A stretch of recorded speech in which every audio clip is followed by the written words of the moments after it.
What's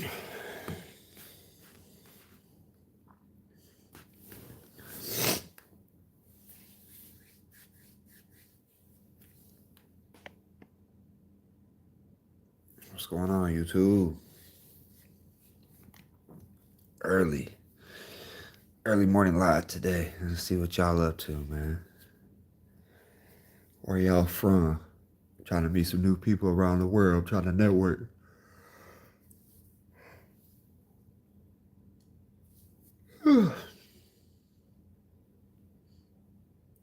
Double tap that screen. Let's get them likes up. Let's get our subscriptions up.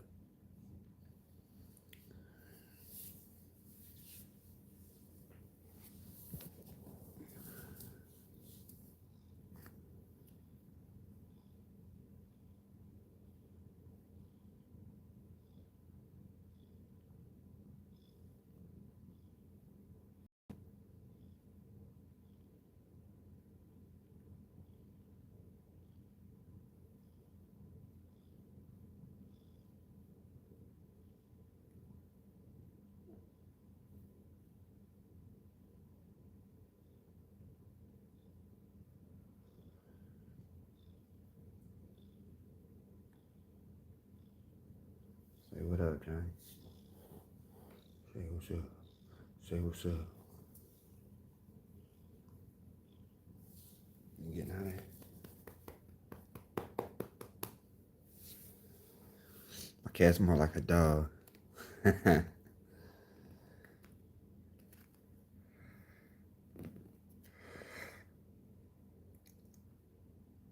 Ooh, I might have to get this coffee up, y'all. I get some energy.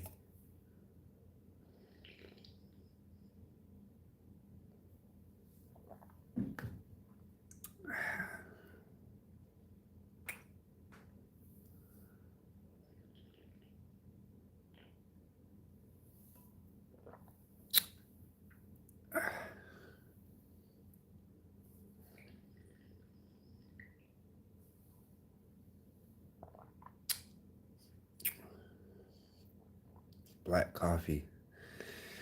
Man.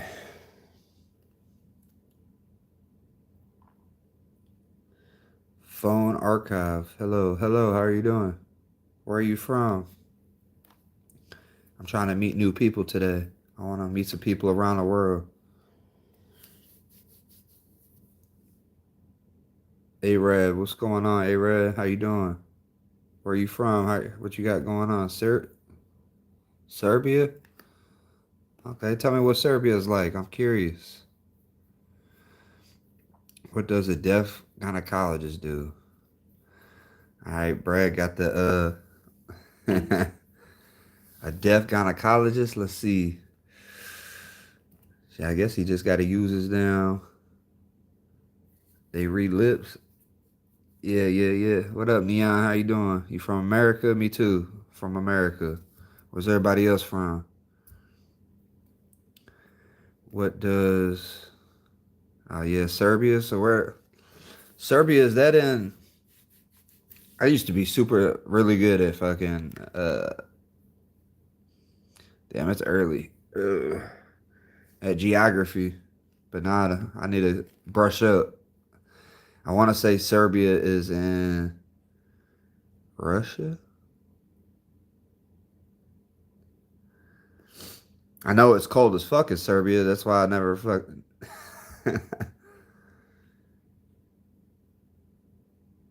It's in Asia. Really? Damn, I'm a dumbass. I said Russia. I guess it's kind of close. Love your big ass forehead. How many airplanes can land on there? Okay, that's what I'm talking about. We got some. Hey man, if you're gonna talk crap, at least double tap the screen. Just go like this. Bloop bloop. Got 6 people in here. Let's get 6 likes, man. But I'll take the Johns. Yeah, my forehead is pretty big. It used to. Well, I guess I've always had a decently sized forehead. It's more of this bone right here. I got this thick ass bone. It's kind of annoying. But I've seen way bigger. Russia is in Asia. Well, I mean, that's Russia and Asia. Hold on. Russia is in Asia?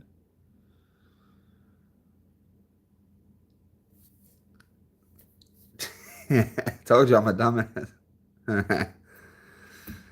Russia's in Asia? That sounds right. It is right. Damn, I'm tripping. Yeah, I need to go back to school. I've been out of school too long. You are cute. Where are you from? I appreciate that. I'm from America. Where are you from? Russia is big and spans over a lot of different countries. Yeah. Yeah, Russia is big as fuck. There's some hard ass people that come out of Russia too. I don't know if you guys ever watch UFC. Any UFC fans in here? Anybody know what that is? It's the Ultimate Fighting Championship. A lot of badass motherfuckers coming out of Dagestan, Russia, just pretty much all over Russia. If a Russian fighter is on the fight card, I bet on that Russian on that Russian all day long. Let me guess, Irish. No, I'm not Irish. But where are you from? Russia is the biggest country in the world. Yeah, that is crazy, isn't it? Can't say I'd ever be able to go. I don't trust other countries. I have a really open mind. Honestly, I'm like one of the most open-minded people that you'll probably ever meet. But also, I grew up in the hood, so I grew up in the ghetto, and so I'm kind of paranoid on certain things because I've seen too many. I mean, America's pretty damn dangerous, but going to another country where I don't speak the language, and then I'm already like the way I am, like in America, I'm always on like my head's on a swivel. I'm always making sure, but yeah, I don't fuck around in other countries because all it takes is for you to do one wrong thing and they throw you in a damn jail cell. You don't know what the heck when you getting out. They don't have the same process as America. They're not as nice. They'll just throw your ass in there just because they think you did something. Fuck that. Especially being in like a Russian prison would be crazy as fuck. I mean, trust, I'm the nicest guy you meet. I ain't trying to get in no type of trouble. Oh yeah, Mexico, that's more my speed. I would love to go to Mexico. I was thinking about retiring early because to retire in America, you got to have a decent amount of money. To retire in Mexico, you don't need that much. Jails are not pleasant here. Trust me on that. Yeah, I could only imagine in Serbia. Serbia's cold as fuck, ain't it? I hate the cold, bro. Like I hate the cold. Like even where I'm at, I'm in the middle of America, so I get every season. I get winter, I get spring, summer, fall. I get all the seasons in. I hate winter. Winter just seems like it takes forever. It's only it lasts about like 4 or 5 months, but that 4 or 5 months seems like 4 or 5 years to me. I need to move south immediately. As soon as I get to where I need to be in life, I'm moving south. I'll be coming to Miami. Trust me, or somewhere close. Florida is like one of my dream places to move to. Florida or Texas, somewhere south where it's just warm all the time. Just go out and already. Nah, I ain't never been to prison, homie. I know you just ain't here trolling though, Brad. It's all good. Told you I'm from the hood, bro. There ain't nothing you can do to try to joan or try to say that I haven't heard already or that. And the only difference is you get to see me and make fun, but I can't see you. But trust me, if somebody at 6 a.m. in the morning is up on live talking crap to somebody, I'm sure you got a big ass forehead too. Thank you. Yeah, I got some tattoos.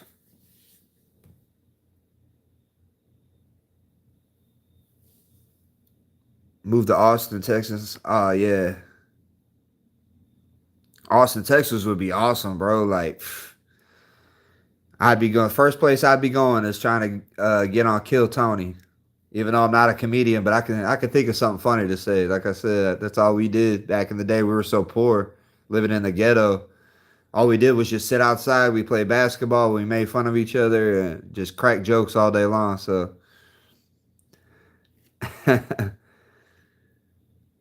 yeah, I heard Joe Rogan talking about Austin, Texas all the time, man. He said how much he loves it compared to California and stuff, man. I would love to go to Texas. Texas is big, too. You talk about big, talk about Russia being big. Texas, I mean, obviously it's not as big as Russia, but as far as state wise in America, Texas is huge. Been to the States once just for the Cajun food and left. That's what's up. Yeah, our Cajun food is pretty good, man. I'm addicted to hot sauce. I ain't gonna lie. I I love spicy food. I could eat spicy food all day, every day. Hey, Lena, you got any tattoos? Lena.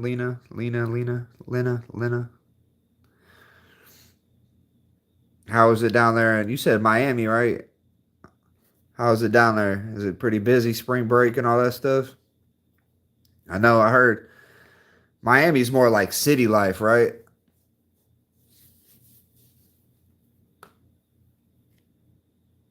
I'd rather be in like I don't know. I've never been to Miami, so I can't say, but I've been to Florida several times. I've been to Cocoa Beach, Florida. I've been to Orlando, Florida. I've been to Panama City, Florida. I never went that south though to Miami. I know Miami's like right there on the at the bottom of Florida.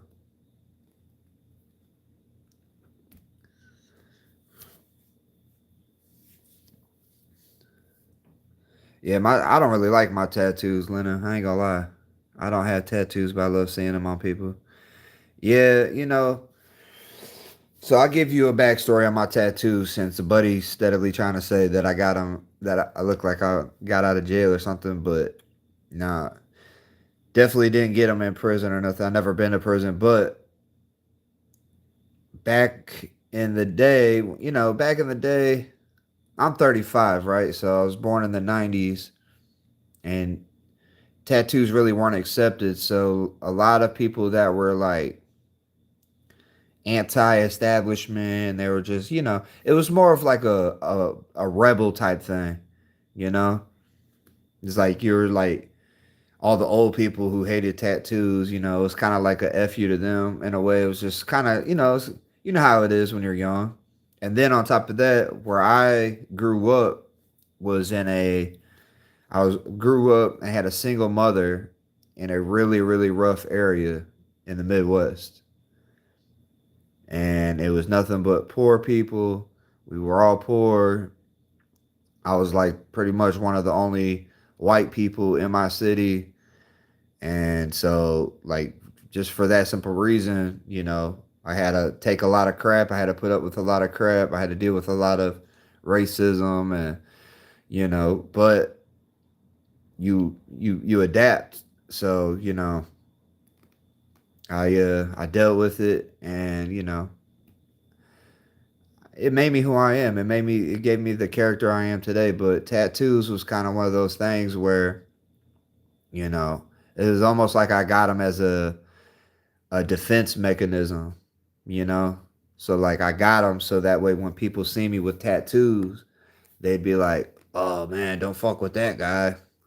It was kind of like one of those things because all my other friends were getting them. It was like a fad, and I do like tattoos, but the ones that I got really weren't that thought out, and you know,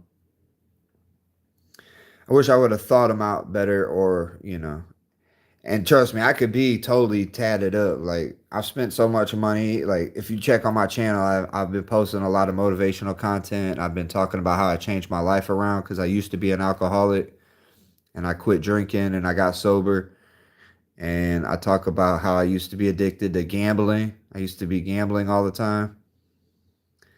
And, uh, you know, I spent so much money gambling, like I could have my whole body covered in tattoos with professional, nice tattoos. But a lot of my tattoos were just like on the fly, just having, you know what I mean? And then now that I'm older and got,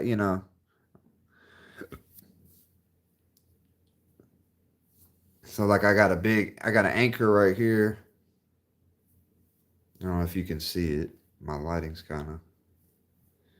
And then I used to be addicted to gambling, so I got some cards right here. I got some dice right here. I got a roulette table right here. I was a Sons of Anarchy fan, so I got Sons of Anarchy Reaper right here. I got some graffiti right here that says Relentless. I just got some. I got some flames on this side. I don't know if you have ever heard of a. Yeah, I work out every day. I know it don't look like it because I'm natural. I don't take steroids or nothing, but I don't know if you ever heard of Linkin Park, but the lead singer that died, Chester, he had flames on his arms, and so I was inspired by that. So that's why I got flames on my arms. Plus, my house burned down when I was a kid. My childhood home burned down my junior year of high school. So when so I got the flames to kind of remember that a little bit, So I appreciate it. I appreciate it. Yeah, I do. I used to be a lot bigger, honestly. If you would have seen me 6 months ago, I actually haven't been going to the gym because I don't know if you guys check out my channel, I made a video about this rare skin condition, this autoimmune issue that I'm dealing with right now. So I've been too embarrassed to go to the gym. So I just been doing at home workouts. So I lost a lot of size, honestly, because I can only do so much at home. I got some music notes right here because I love music. I love all types of music. There's really no music that I don't like, honestly. Like I listen to music in other languages that I don't even know what they're saying, but if it just hits my soul just right, then I'll sit there and sing it all day long. Like I got Spanish songs. I got is the same home workout. No, it's not. I can get a decent workout at home, but it's just not. It's not the same as going to the gym. I suggest the gym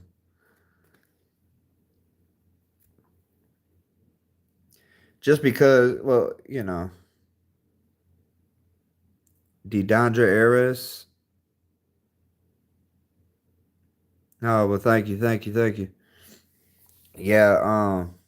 What was I gonna say? Oh yeah, the gym.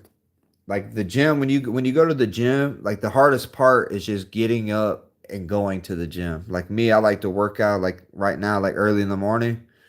And so like it's cold and like I was saying earlier, I hate the cold. So like it's just because you don't wear a lot of, I don't know, your workout clothes means where you from, homie. Okay. Yeah, I took Spanish 1 and 2 in high school and had 100%. And then I hang around a lot of Spanish people, so I know a little bit, muy poquito Spanish, but yeah, I'm not good. I need to start doing a Duolingo. So Duolingo is like this app where you can learn other languages. I need to practice my Spanish. But yeah, I love Spanish, like the Spanish culture, Spanish food. Like I said, I would like if I wasn't. Oh, you speak Spanish? Okay, I see.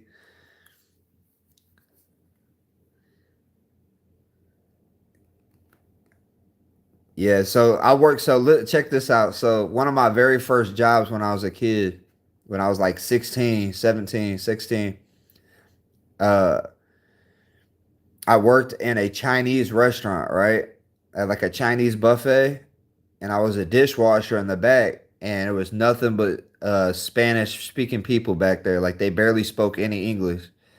Like only like two words, two or three words of English. The rest of it was there was Spanish. So I had to learn Spanish. And so, like I said, we're fresh out of high school. Like I was decent. I wasn't like fluent, but I was decent. But like basically the only way we communicated was through cuss words. So we would just sit there and call each other like "Hola, pendejo," and like that's what I'm saying. Like Spanish people, I love Spanish people so much because like you don't even gotta like know Spanish, but you know you could only know a few words and they can only know a few words of English and you're gonna get along. Like Spanish people are awesome. Like I wish I was Spanish. I ain't gonna lie. If I could pick another race to be, it would be Spanish. I said Spanish. You know what I mean. I'd be a Spanish descent. I don't know exactly which one. Maybe I don't know. Maybe Brazil. Maybe I don't. I know Brazilians are good at fighting, so yeah, I'd probably pick Brazil. Yeah, it is. I love it. I just man, anytime I like where I live at is actually kind of cool because there's like there's a town close to mine that is basically like a mini Mexico. Like it's like nothing but Spanish people that live there. Like every like the grocery stores are Spanish, the restaurants are Spanish. There's like answer this question. Yeah, I know your food is to die for. I ain't gonna lie. Man, but what was I gonna say?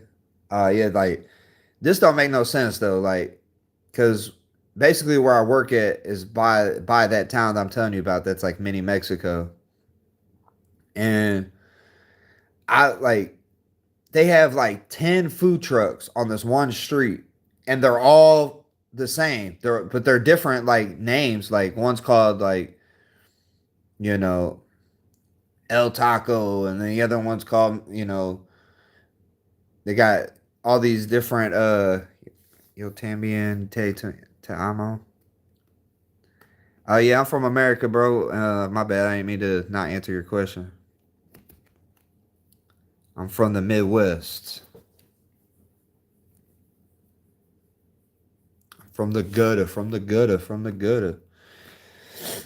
I've got myself out of the ghetto now, so I can, work my way up. I started in the mud. Started got it out the mud, man. De donde eres, Lena? Where are you from? Where are you from, Lena? See, I'm learning. What up, Midwest shoppers? Midwest shoppers. What up, though? What's up, where everybody from? What y'all got going on today, man? I know y'all got this Memorial Day weekend. Y'all off tomorrow, so I know y'all gonna be partying. Soy de Miami Peso. I'm from Miami. Padre Salvador.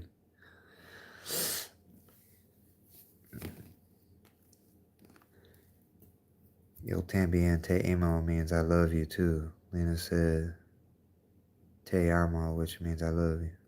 Nice. Te amo to all my friends and family. I want to get drunk tomorrow.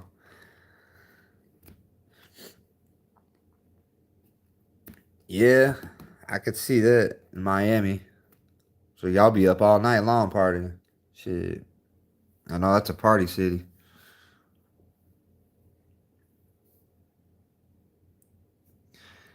Yeah, I gave up drinking. I drank for 10 years. And I feel like it was a big waste of my life, honestly. You love to drink? Hey, I don't judge anybody. Hey, do whatever makes you happy as long as you're not hurting nobody.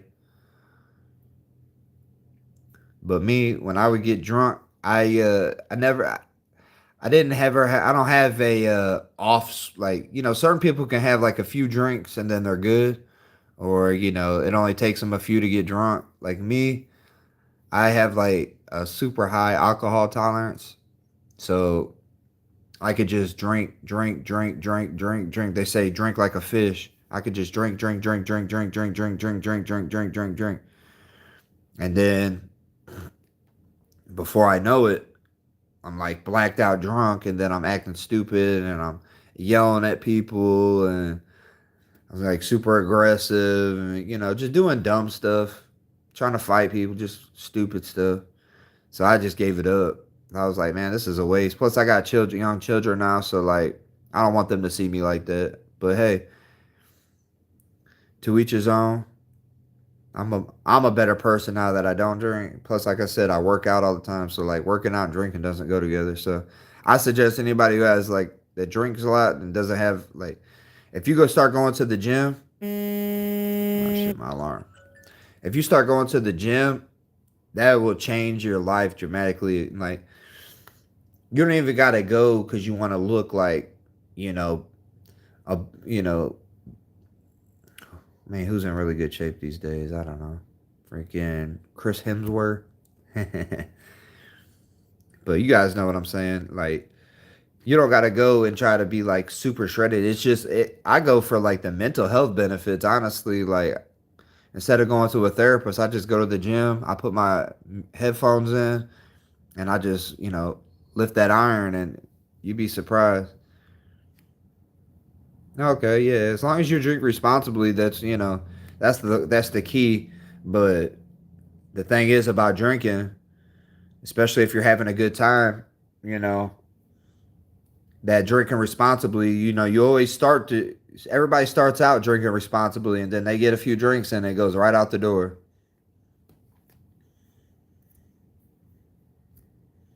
You know what I mean? Like, cause me, like I would drink and then I would start gambling and then I'd be drunk so I wouldn't care. Because whenever, I have a real, my I don't give a fuck meter is like real high. And then when I drink, it just gets higher. So I just don't be giving a fuck about nothing. And it's a bad thing because when I'm gambling, I'm just like, I don't give a fuck. I'm gonna win. I'm gonna win no matter what. And I'll just keep pulling more money out, more money out, more money out. And then I'll be winning. I'll win like 5 grand, 10 grand, and then I'll put it all back in the same night. It's stupid. Like I'm a horrible gambler. I just made a video about it. If y'all want to check it out, I got a couple of shorts and I got a long video talking about gambling and how stupid it is, but how addictive it is. Because even like I know it's stupid, but I still get tempted all the time. So I like betting on like the UFC fights, and like when I know it's gonna be some good matchups in the fights. Like I get real tempted, or like like last night. I'm glad I didn't, but like I keep getting a bunch of signs not to gamble, so that's what's been helping me out not to, because I've already made a decision. Like I don't want to gamble anymore. And so when I make up my mind on something, I usually stick to it. I try my best to, but I am human. But yeah, like last night I was thinking because I worked yesterday, got some overtime, and the guys I was working with are like big basketball fans. So, oh, thank you. I don't want to mess your name up, but hi, how are you doing? I'm gonna try just for fun, so y'all can make fun of me. Kuvana Kala Makobini. I'm gonna call you K Beanie. How's that sound? K Beanie. So I'm gonna take the first letter of your first name and the last four of your last name. So now you K Beanie. I watch all your videos. I promise I'm getting ready to work. I'll see you soon. Love, you're adorable. Okay, Lenny. Yeah, you take care. I hope you have a good day at work. I hope you make some money. Hey, have a positive day. I know work can be stressful sometimes. I got videos on there talking about how to deal with, stressful coworkers or just negativity throughout the day, how to stay positive no matter what comes your way. Just don't even let it bother you. Just smack it down. If you already have the mindset when you're going to work or you're going somewhere out into the public and you already tell yourself, like, hey, today's going to be a positive day no matter what. Like, you got to set that in stone before you even walk out the door. Look at yourself in the mirror. Tell yourself you're going to kill it today. Like, give yourself like positive affirmations. Just be like, man, I'm about to kill it today. I'm about to get this money, and I ain't gonna let nobody stress me out because it's easy to get stressed out. You know what I mean? It's easy to let other people dictate how your day is gonna go. Because like me, let's here's an example. Here's an example. I appreciate that. So here's an example. Like you go to work on a Monday, right? And then as soon as you get to work, people are like, it's Monday. It's Monday. You know, and they're all fucking down and out. It's like, I don't care. I get up early. I work out before I go to work. And then I already got some coffee in me. So then, you know what I mean? And then, all right, love, I see you too. Um, you're welcome. You're welcome. I hope you have a great day. Like I said. So, what was I gonna say? Uh, you know, I don't let nobody dictate my day. I can't nobody tell me how my day's gonna go. So, like I said, I come in there with high energy. I'm positive, and people get mad at me. They're like, "Oh, why are you so positive? Why are you so, you know what I mean?" I'm like, man, it's not hard. Like I said, I work out for the mental health benefits. So,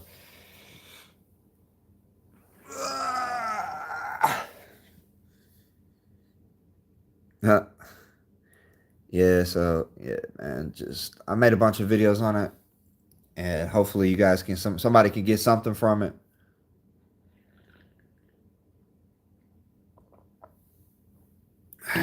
Anybody needs any uh, help losing weight, I got some videos on there. I like talking to people about fitness. I'm not, can I swear? Sure, go ahead. I don't care. This is supposed to be a 18 and up chat. So if there's anybody under 18, then and you hear some cussing, then you ain't supposed to be on here. So, but yeah, I don't care. Where are you from, K Benny?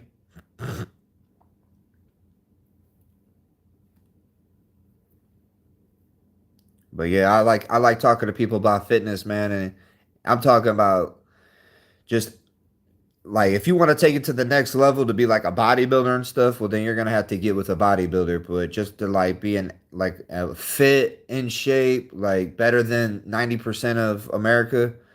Like I'm not, like I said, I'm natural, but I do a lot of things that you know, I'm healthy. I go to the doctor and they tell me all my markers are good. My blood pressure is good. My blood sugar is good. My insulin levels, all that, cholesterol, everything is like perfect. So I weigh 200 pounds and I'm well, yeah, I'm 5'11, I think. 6 foot, 5'11, something like that. I don't want to lie. I'm 23. Okay, okay, cool. But yeah, anybody needs any fitness advice, man, let me know. I can help you lose weight even if you don't work out. I mean, because diet is key. I feel bad for people because like it, it's it's people's fault. You do have to take accountability if you're overweight, but it's also not your fault because it's the food and the addictive chemicals that they put in our food to they put all this stuff in our food just to get people addicted to it, and then it sucks because then like the reason why I'm saying this because I've seen an uptick in just unhealthy people. Like if you go to anywhere in America, it's just like tons and tons. Like most people are unhealthy, they're like super out of shape. I'm 6'3", 170. I lift heavy boxes for a job. You must be a small tank. Yeah, height don't mean nothing though. Do you got heart? How big is your heart? And do you got these? You see this? Let me show you. You see them scars? That's from people's teeth. You got war stories in your knuckles? I don't think so. But nah, I ain't no small tank. I'm a big dog, homie.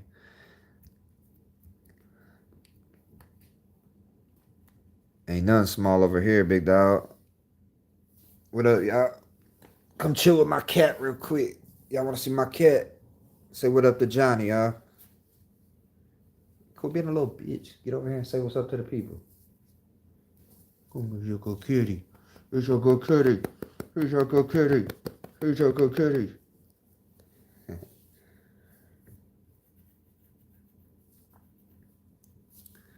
200 under 6 foot means you got solid muscles. What I mean, man. Alright. I gotta distinguish between between the trolls and the non-trolls. So my bad, cause that's what I don't. Texting is like basically a chat. I'm getting used to it because I'm new to it all. But like, it's the same thing when you're texting somebody. Like somebody could text you and be like, "What the hell?" You know what I mean? In their head, they're joking. They're like, "What the hell, man? What the hell you do that for?" But in your head, you could read it as "What the hell?" Like they're being rude as fuck, and then like they could go left real quick. Especially like if you're texting your boss or like your girlfriend or your boyfriend or something, and you're saying something and you type it out, but then it doesn't like come like in their head they don't read it the way you typed it.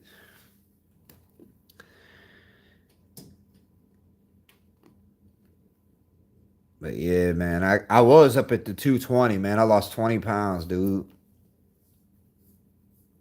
Pisses me off. So, all right, I'll tell you a little story how I lost fucking 20 pounds. Well, first of all, it's about to be summer, so I cut on purpose. So I did cut down. But before I started to cut down, anyways, I I just found this out yesterday. I connected the dots yesterday, but long story short, I I was sick, and then throughout like for like the past 10 years, I haven't got sick once. Like I take vitamins, I work out. I used to drink a lot of beer and stuff like that, but now I'm sober. But yeah, I haven't got sick in a long ass time. Even through COVID, I never got sick one time, which was crazy because a lot of people like I guess I was asymptomatic, but because I had people that were like lived with me that had COVID and I still didn't get it. So thank God for that. But like here recently, like 6 months ago, I got sick and it was during the winter. And then so I was like fighting the cold off and I don't like going to the doctor for real. So I was just like taking natural remedies and trying to like let my body fight it off. And then I ended up getting a basically I had a right after I started to feel better, I got a toothache.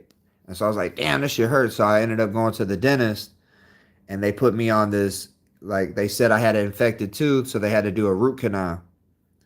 And then so I got my tooth fixed, and right after that, because they put me on antibiotics because it was infected, and right after that, all of a sudden I had this like allergic reaction to it, and I got all these like dots all over my skin, and like they were like basically like mosquito bites all over my skin, and I was like, what the hell is this? And so in my head, I'm being hard headed again. I didn't go straight to the doctor. I was like, oh, well, it'll go away. So I gave it about a week and didn't go away. And I gave it about 2 weeks and it actually got a little worse. And I was like, what the fuck's going on? And then, like, I'm sitting here doing a bunch of research on Google and Chat GPT. And come to find out, it was, like, I got this, like, rare autoimmune disease flare up. Like I've never had any skin issues my entire life. I never had any like my skin has always been just good. And all of a sudden out of nowhere, I had bumps like all over my body and I got like you see this like right here, I got this like stupid skin tag on my eye now. Like that just came up like recently and I can show y'all real quick. But look, check this out.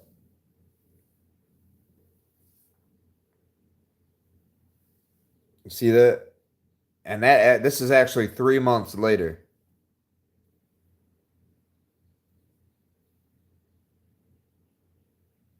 I don't know if y'all can see it because of the light, but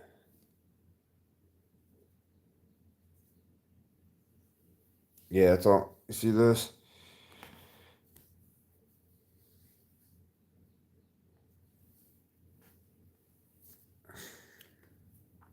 That's pretty crazy, ain't it?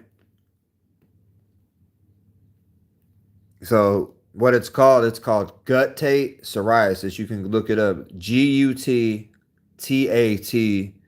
psoriasis. PSORASIS.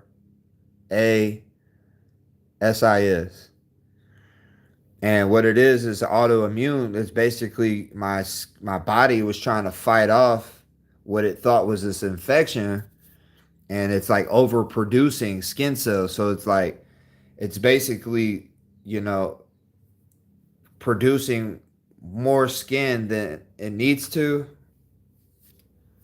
Yeah, I have tried turmeric. Actually, yeah, that's exactly. Yeah, you're right. I know. Yeah, turmeric. Yeah, I've been putting it in my food and stuff. And plus, I take a bunch of vitamins and stuff. But when you look up guttate psoriasis, bro, like it's so rare that there's not even hardly any literature on it. Like doctors don't even know what be causing it. But they say it comes from like the most like from all the cases that's happened. There's several herbs that target skin autoimmune disorders. Yeah. Yeah, I know. Trust me, I've read every article you could think about on autoimmune. And the thing is, I've never had any autoimmune issues before. And all of a sudden this popped up. So like yesterday I was watching, I don't know, do you guys know who Joe Rogan is? Let me know. Double tap that screen if you know who Joe Rogan is. But so I was watching the Joe Rogan podcast, and he was talking to Aaron Rodgers. Aaron Rodgers is a former quarterback in the NFL in America, but Aaron Rodgers is a damn. I lost the like. Somebody double tapped when they already double tapped and took it away. It's all good though. Yeah, me too, bro. Me too. I've been watching. I've been watching Joe Rogan since Fear Factor. So that's what's up. Hey, got some Joe Rogan fans up in here, so now I know somebody I could talk to about it. But so yeah, Joe Rogan was talking to Aaron Rodgers on one of his recent podcasts, and they were just talking about all kinds of conspiracies, right? And it's a really good episode. If you guys haven't seen it, I suggest going to check it out. But they basically were just talking all kinds of conspiracies. If you watch the whole thing through, there's a part like towards the middle where they were talking about like medical malpractice. And long story short, they were talking about how like root canals have been linked to like causing different like infections in the body. I missed it because I was at work, but I heard what he was saying, which made me like, but I can't repeat it back word for word. I need to go back and watch it. But all I know is it triggered something in my mind to be like, you know what? Let me Google something real quick. So I ended up Googling, what's up, Neon? Uh, so it made me go like, cause trust me, I've been doing research. I've been having this happened like 3 months ago, bro. So trust me, for the past 3 months, I'm a hyper, like super hyper focuser type person. Like if I get my mind set on something, like I just go crazy and I read everything I possibly can about it. I study all I can about it to fix something. I ended up with more issues. Yeah. See, the thing is, I thought it was from the antibiotics that they gave me because I've never been allergic to anything. You know what I mean? Besides like dust and pollen, shit like that, stuff, airborne like stuff, just like natural stuff in the air. But as far as like food allergies or antibiotic allergies or any type of stuff like that, I've never been allergic. But then they gave me this one that was for strep throat. They gave it to me for it was, I looked at because I always Google medication before I take it and look at all the thing. Just because a doctor prescribes it to me, don't mean I ain't just gonna take it. You know what I'm saying? I'm gonna go do some research on it. And they gave it to me. It was for my tooth, but they put the medication said it was for strep, and I was kind of sick at that time anyway. So I was like, oh, this is cool. Well, I don't know what happened, but when I took that medicine, that's when all this shit happened. So somehow, and then like the doctor also before, so I went into to the dentist and my tooth was hurting, and then they said, yeah, you got a abscess tooth, which is an infected tooth. So we're going to put you on antibiotics and we can't do the root canal today. We're going to have you come back in about a week whenever the infection clears up.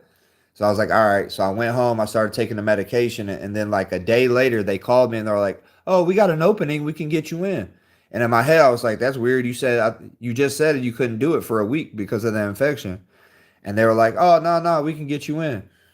So I was like, my tooth was hurting so bad. I was like, fuck it. I just went in. I went into the dentist and got the procedure done.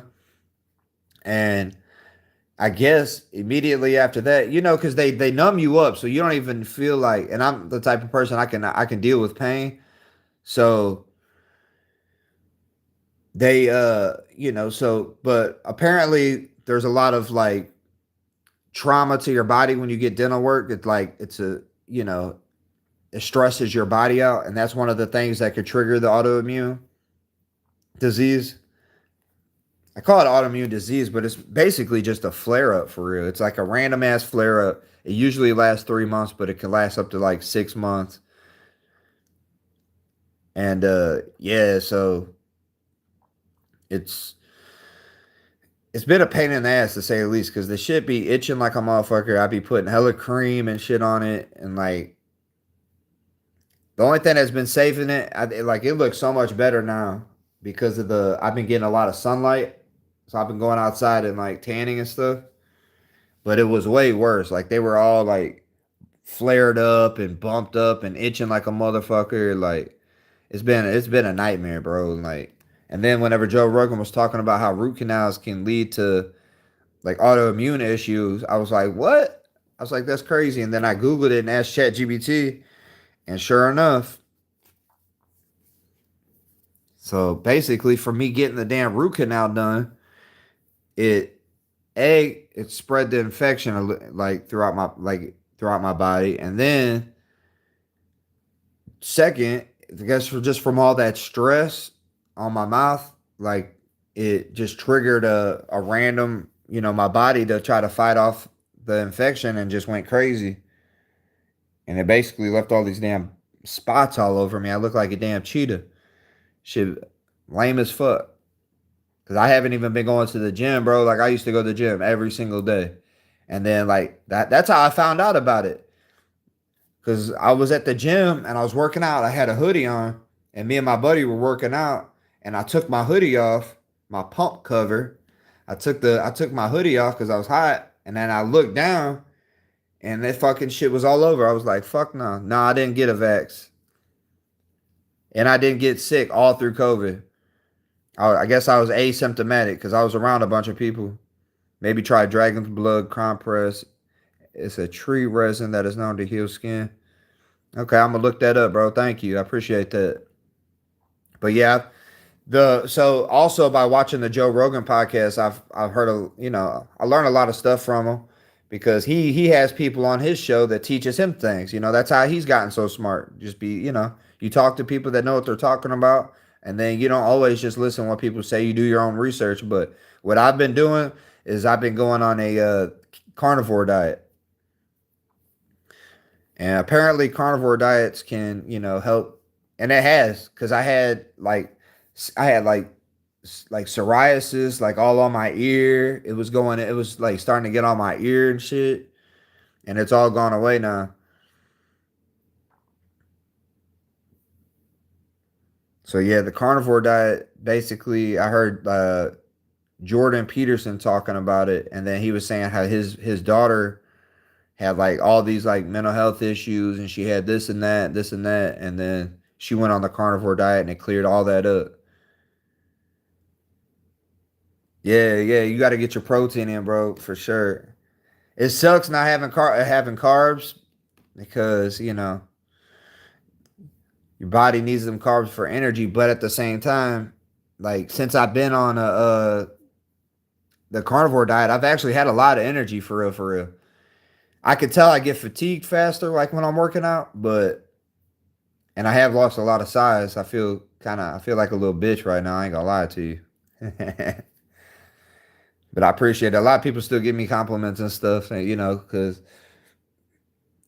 I'm not swole, but I'm in good shape. Let's just put it like that. Like, My cardio is pretty damn good, and I got heart, so like I push myself hard through workouts. That's what you got to do. You got to just, even when it's hurting, you just got to keep like, you got to tap into that dark place. Think about, I had a lot of childhood traumas and shit that I just go back to, and I get pissed and I just fucking ah, put my good music on. Plus, I'd be like highly caffeinated, so I'd be in that motherfucker just going crazy.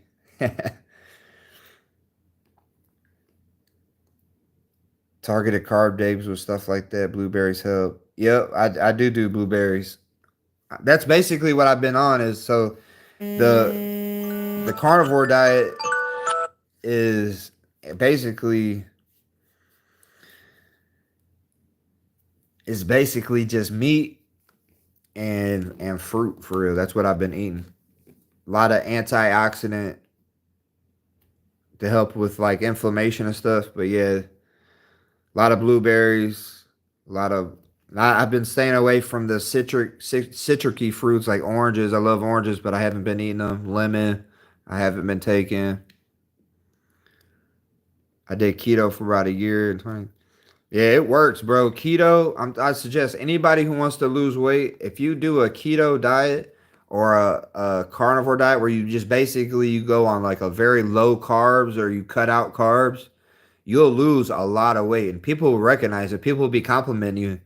They're gonna be like, "Oh, such and such. Like, look at you. I could like look how much weight you've lost. Oh my God!" Like, especially you don't even got to work out that hard. If you just do a like I was just I want people to be in the best versions of themselves, and to each his own. Like I said, I'm not a judgmental person, so for those people who like to just, because I have friends that just sit around and they eat junk food all day and they like playing video games, but they're still good people. That doesn't mean they're not good people, but I just be want people to, you drop all the water weight in a few weeks. Yeah, for sure. You do. That's why I take so I take a bunch of vitamins. So like I got K2 and D3. I got so vitamin D. I got let's see. Damn, I don't even know all the ones I be taking. So I got my men's one a day, which has a bunch of different vitamins in it. I take which other ones? I take fish oil, so omega threes. What else do I take? I don't know. I just got a bunch of them. I just be grabbing. Like, I got the turmeric. I got ashwagandha. I got what else? What else? What else? Trying to think. I like taking the apple cider vinegar in pill form. What else? I take pre-workout and I take some protein powder every once in a while. I try not to take protein powder every single day because I just feel like it makes you bloated. But it is definitely a good way to get your protein up. And like me to be able to maintain and not lose any more weight, like I have to, you basically want to eat your body weight in protein, which is a really hard thing to do. But like you'd be surprised, man, if you cut out carbs and you just eat meat, like it fills you up quick. So like last night for dinner I had, well, I'm a fat ass at heart, so like that's the whole thing. Like I could eat pretty damn good. So like I had 6 eggs, I had a big ass steak, a New York strip steak, and then I cooked it in a lot of fat, and then I cooked my eggs in fat too. It's called damn, what's that shit called? I just got it. I just started trying this new fat, but yeah, I just put a little bit of this fat in the pan before I cook it. I had to get the name of it. I forgot, but it's a weird ass name. I have to think of it in a second, but it's not beef tallow. It's kind of like beef tallow, but it's not. It's called, I forgot what it's called. But anywho, But yeah, I had a big ass steak, and then I had blueberries, and that was it. And I didn't even. Oh yeah, I had a protein shake before my workout yesterday, but it was a small one. And before that, man, I fasted all day long. I've been doing a lot of fasting because that helps clear out anything that you got going on, any ailments, like if you're sick or you're, this autoimmune issue, like fasting. And plus, it allows your body to like, heal because it's not your digestive system's always working when you're just constantly eating. It's always your digestive system's always got to just work, work, work, work, work. It gives it time to rest and lets it, and first it, your body runs on, your energy, right? So if you're not putting food in, it's got to get that energy source from somewhere. And especially if you're not putting in carbs, it's got to get it from somewhere. So it's going to pull from your fat. And that's why a lot of people drop that. The hardest part of keto was finishing all my food. Yeah. Protein is satiating, man. You'd be surprised because you'd be like, man, a lot of people think they need all those extra sides and stuff, and they don't. You know what I mean? That's just gonna make you fat. What else you run on? Man, I drink so I like so I drink coffee in the morning, right?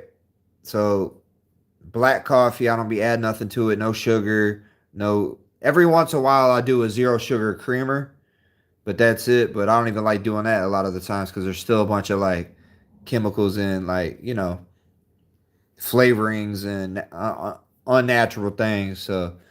So black coffee, but if you can't stand black coffee, then get some zero sugar creamer, and then uh, after that, basically, I fast all day. I just keep drinking a lot of water, a lot of water, a lot of water, a lot of water. You know what I mean? And then if I like, I'll add like electrolytes to my water just for like flavors. So like I got this stuff called Celtic salt. If you can order it on Amazon, but basically it comes in this like you can get it like mine came in like a big pouch, and basically I just put like a few hand scoops like pinches or whatever inside my drink, my water, and that's gonna give you the electrolytes you need to stay hydrated. And I just drink a water all day long. And then if I'm trying to put on weight, then I'll probably break my fast around 12 o'clock p.m. like for lunch. But recently, I've been I've been going all the way till like 5 o'clock, 6 o'clock.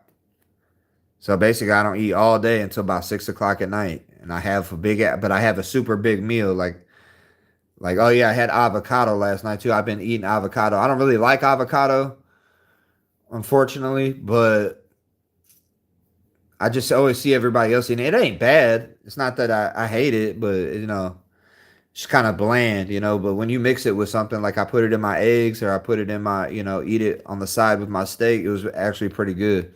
And that's basically because if you're on a carnivore diet, you got to have like a high fat. I got sick of avocados for real. Yeah. Yeah. They're not, I wouldn't suggest them if you're trying to lose weight because if they're high in fat.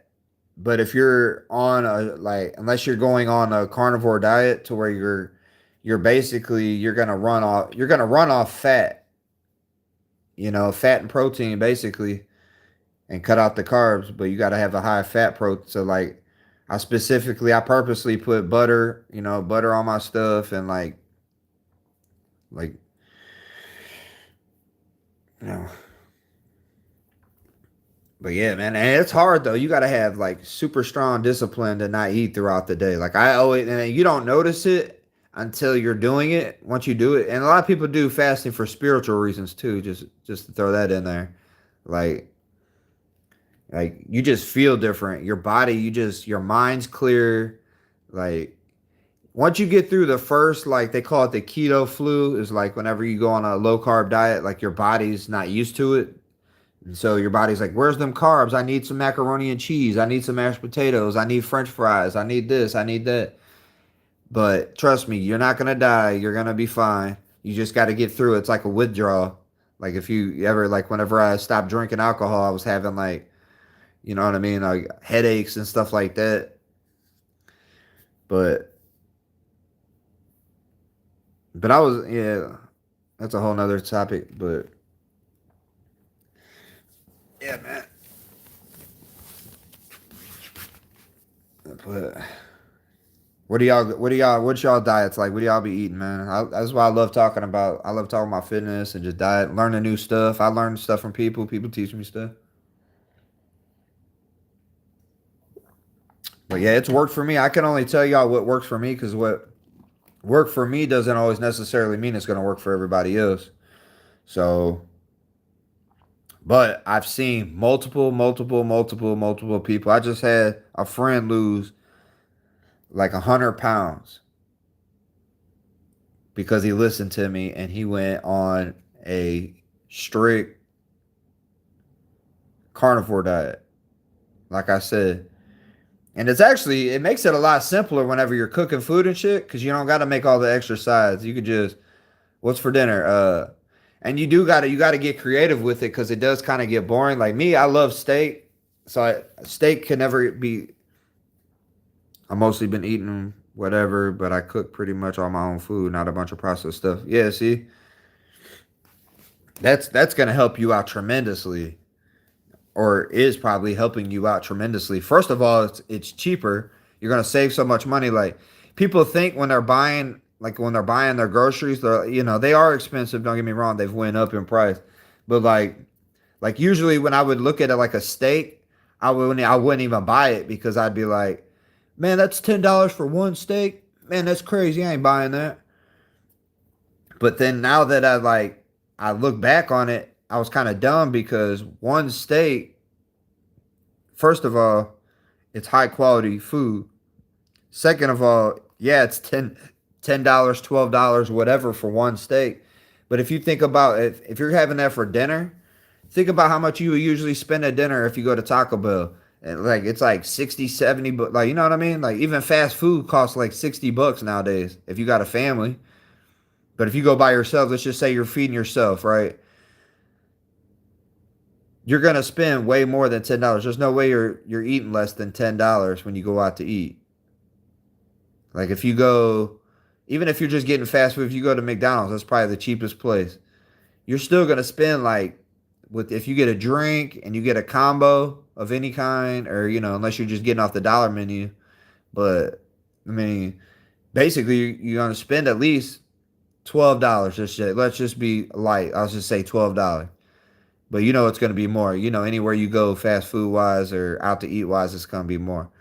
But if you look at how much you spend there to eat McDonald's, and then you sit there and you got a $10 steak, it's pretty much the same. It's actually less to get the steak, and it's easier, and it tastes better, and it fills you up, and you gotta tune into them immigrant mamas making food on YouTube and find out how to stretch a dime. Exactly, you ain't lying.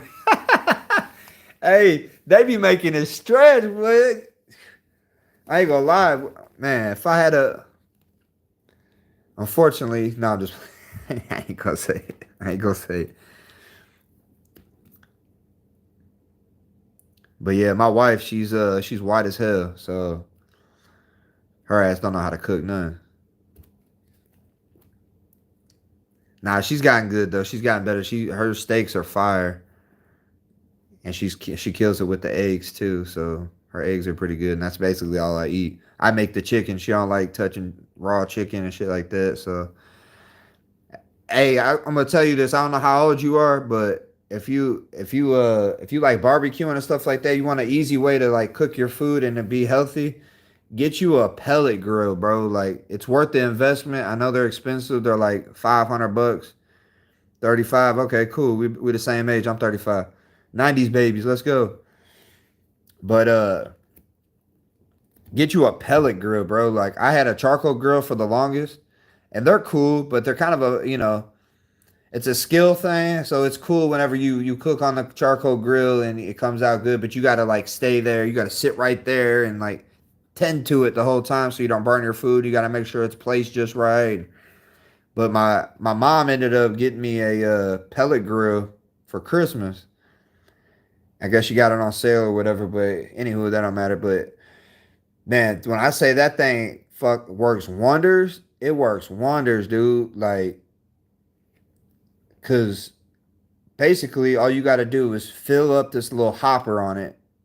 It's like a little compartment. You pour these pellets in there. They're like wood pellets, and then all you got to do is plug it in because it's electric. So you plug it in and you press start, and then you set the temperature, and it does all the work for you. All you do is just you season your chicken, and then you just put the chicken on there. I made a couple of videos on how to use a Pit Boss pellet grill. If y'all want to go check it out on my channel, just go to my channel and look at how to use a Pit Boss pellet grill.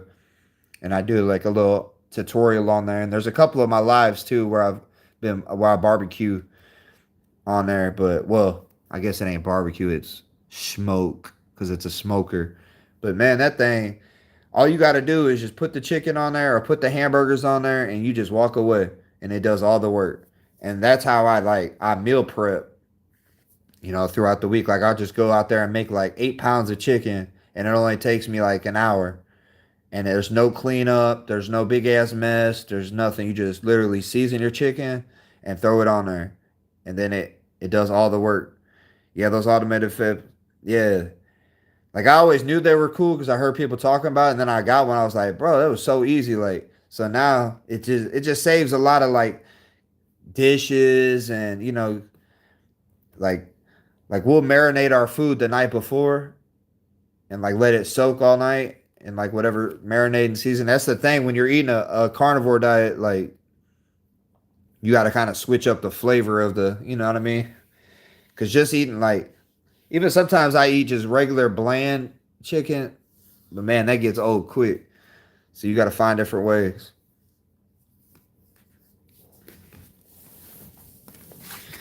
Hey, I learned this new hack recently. Double tap that screen, get them likes up, man. I got 5 people in here and only got 4 likes. What's up with that? Quit hating. But nah, what was I gonna say? Oh, I just learned a hack how to get some more protein in my system too. When I start eating carbs again, once this autoimmune system bull crap, autoimmune disease fucking clears up, uh, put if you get, I don't know if you guys ever heard of this. Have you ever heard of bone broth? Got 7 people in the chat, man. Let me get 7 likes. Come on now, quit hating. But have you ever heard of bone broth? If you cook your rice, I don't know if you eat rice, but instead of using water to make your rice, if you use bone broth or you do a mixture of both, that adds hella protein to your oh shit, yeah. I just learned about it. Somebody was talking about it, I think on the Joe Rogan podcast, and they were talking about how it's like a hack for them and how like it adds. No, actually, you know what? I ain't gonna lie. It was on I don't know if you ever heard of the YouTube channel called Mind Pump, MIND, like mind, and then pump, PUMP. But basically, it's a talk show where they talk about fitness and stuff. But they were talking about how like because getting your protein goal in is hard. Because if you want to weigh 200 pounds like I do, or if I want to bulk up to 220 or whatever, I got to eat 200 to 220 pound or grams of protein a day. That shit hard, bro. Like, because protein fills you up quick. That's the thing. That's why people lose so much weight. Not only are you not getting all the extra calories from the carbs and the sugar and the processed food, so that cuts all that out. It also is filling. So, like, you eat a steak. Like, I had steak, eggs, and avocado last night and some blueberries, and I was hella full. Typically, I would eat, like, you know what I'm saying? If I'm just eating unhealthy, like, you could just keep eating and eating and eating because, the food's, like, super addictive. And that's how people overeat their calories hella fast. Like, you'd be surprised how much, like, the stuff people drink, too. Like, people just drink juices throughout the day or sodas throughout the day. Man, that stuff adds them calories up quick. That's why people don't be losing no weight.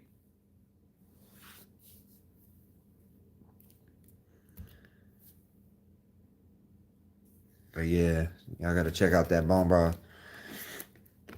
That's a good tool to get them extra protein in. I love protein shakes. Like I can smash them bitches. All gurus can be distilled down to eat protein, drink water, lift heavy stuff, and walk uphill.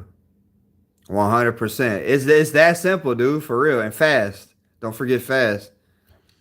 But yeah, if you do exactly that, you're good. You're golden. You'll see it. I mean, there's a lot more that goes into it, but yeah, those are definitely the basic points. My contacts are super dry this morning. And I got my allergies are damn bugging me. Ugh. I don't know why I decided to get on live at 4 a.m. I just said, screw it. Damn, now my eyes really gonna bug me. Might have to go put some damn contact solution in, some eye drops. But yeah, you ain't lying though. That's all you got to do, bro. Like, and people, it's so simple that it blows my mind. That's why I be getting pissed sometimes when I'm trying to like, cause I got friends that want to lose weight and they always ask me like fitness advice and stuff. And I tell them, man, it's simple. All you got to do is that. And then they, and they can't do that. They're like, it's too hard for them to just lift heavy stuff, try to, eat protein and cut out all the processed shit. You ever heard seen the sugar dude? He screams about sugar to get gains. Hilarious. Nah, I haven't. But I did see this dude that was saying he was on a sugar diet, and I didn't even click on it because I didn't even want to know. It's like seeing a somebody down the street at a party doing drugs or something, and they're taking Molly or some shit. I don't even want to know about it, bro, because I don't want to fuck up what I got going on. What I got going on is a good thing. And I'm in like I'm 35, but I feel like I'm in like the best shape I've ever been in. Like my cardio's good. Like my back don't hurt no more. I outwork pretty much everybody I work with. Like I got my kids working out with me. I got my wife working out with me. So like it's cool, man. Like I'm in a good spot. We're all in good shape and doing good. So I appreciate that, man. God bless you too. Yeah, I'm glad I got to meet a real one today, man. Cause you'd be surprised who gets on these damn lives sometimes. Like that's why I like to go live to meet new people, man. It's awesome whenever you can find somebody that you got something in common with. I mean, we all got something in common with everybody, but which we don't always got to talk about fitness stuff. I'll talk about whatever. That's just what's on my mind right now. I talk about whatever. I'm an open minded person, bro. I like talking about anything. You know, I don't like being full of myself and just getting on here and like telling people what they need to do and like bitching at people and stuff like that. I just try to help people, from what I try to give people advice on what's worked for me. And like I said, like the girl earlier, uh Lena, she was saying how she likes to drink. Hey, I'm not gonna sit on here and shame her for drinking, you know. Hey, if that's what I just when you drink a lot, like you don't realize how much of a waste it is. I mean, in my opinion. Now, to some people, they love it and they go out and drink all the time, but pretty much everybody that I know that's ever drunk like everybody has some kind of story they've been like, man, or when they drink, especially this age, bro, like you drink and you're like, oh, why did I do that? Oh, I'm never drinking again. And then next weekend, you do it again. So I don't know how old she is. Oh, she said she was 23. So yeah, that makes sense. She wants to drink all the time, but that's going to be a bad path for her. I'm telling you that right now. You're wasting your time, though. You're on live at 7 a.m. Moderate drinkers are a rare breed. Exactly. Yeah, and you see how she's already like, oh, I love to drink. I love to drink. She's 23. Yeah, yeah, for sure, Jacob. It is because I'm not alone. I'm out here talking to other people that actually have something going for themselves. Obviously, you watching me, so you by yourself too. But I appreciate it. I appreciate the troll. That's all good. But back to what I was saying, yeah, she's at 23, so that's that impressionable stage. That's the videos I was making about drinking and stuff. Like that's how it started for me. I wasn't just born an alcoholic. I like the culture. I didn't even drink in high school or nothing, bro. Like once I did a little bit here and there at the parties, but I wasn't drinking like that. And then, once I turned 21, that's when it was like game on. Like I can buy alcohol now. I'm gonna go buy some alcohol. And then, you know, yeah, so I've never had to do this before, but we're gonna go ahead and put you in timeout, buddy.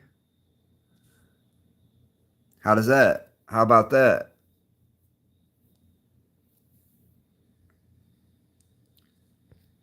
That's what you get for running your mouth. Hating ass troll. Anyways, so oh girl, that's just how it starts. You get roped in by the yeah, yeah, that's cool. Hey, I'll talk to a bot. Yeah, you a cool ass bot then, homie. For now, I mean, you could switch up on me too. I'm used to fake people, so I ain't tripping. I'm I'm a lone wolf. I like being alone. That's what that dude don't get. I like being alone. I'm a lone wolf all day long. I don't need nobody. I don't need to be a part of no gang. I don't need to be a part of none. No group. I ain't in one box. That's why I'm such an open-minded person. Cause I ain't in no political group. I'm not in a religious group. I'm not in uh any kind of group. I'm by myself and I'm my own person. I got my own mind and don't nobody control me. I got power over myself.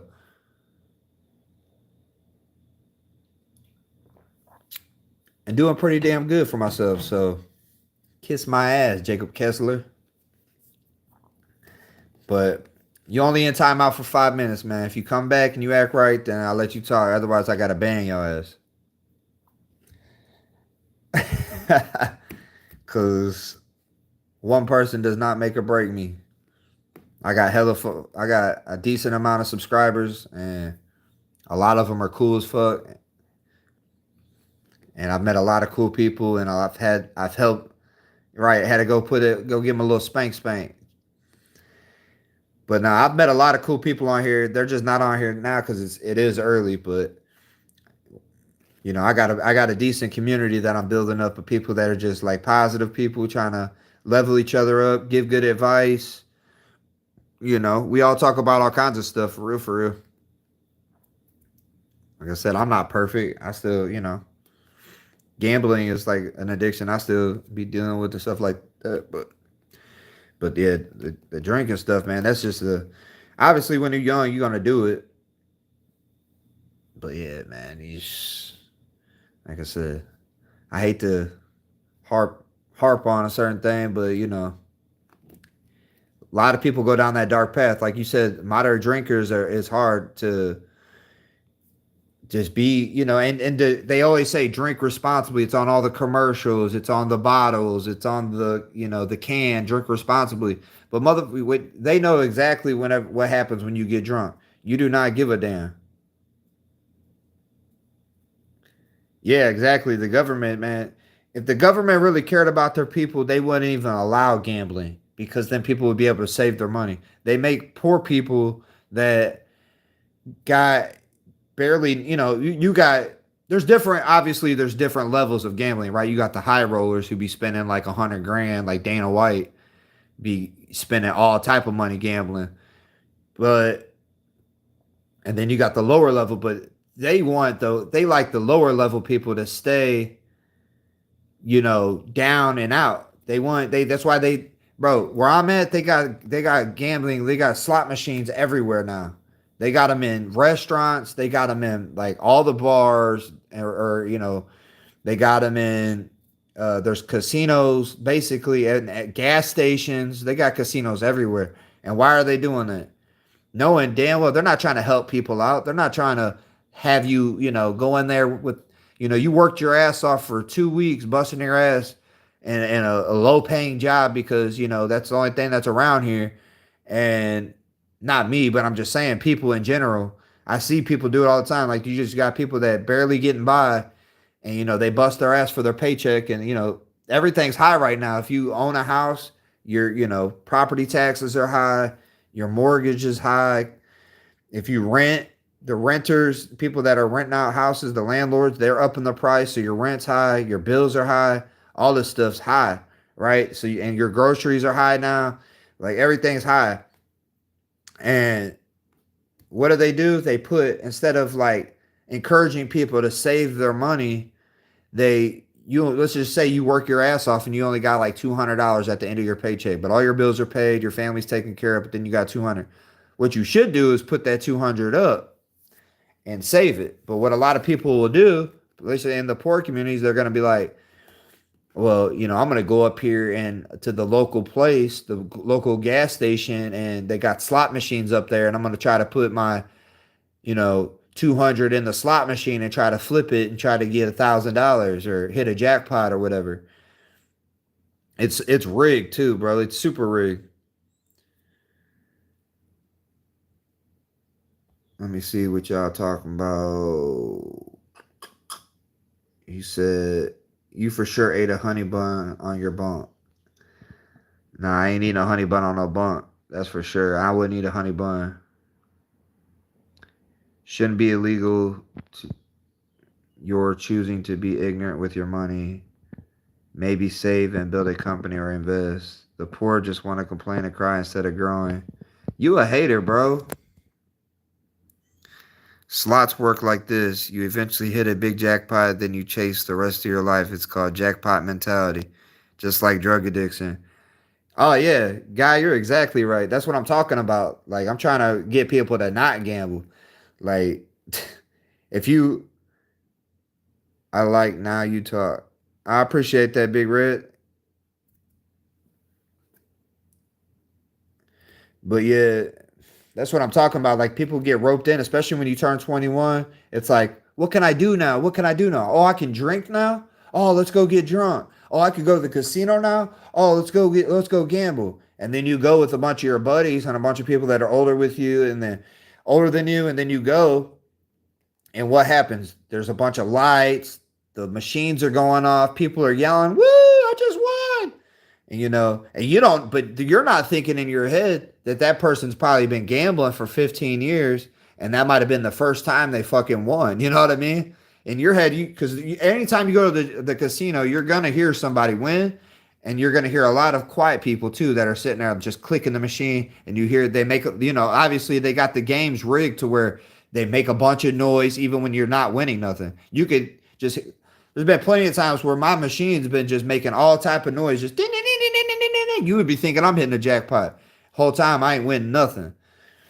And they do that on purpose. So when you walk in that bitch, you're just like, you're mesmerized. They got music going, they got cheap drinks, everybody's being nice to you. Oh, hey, how you doing?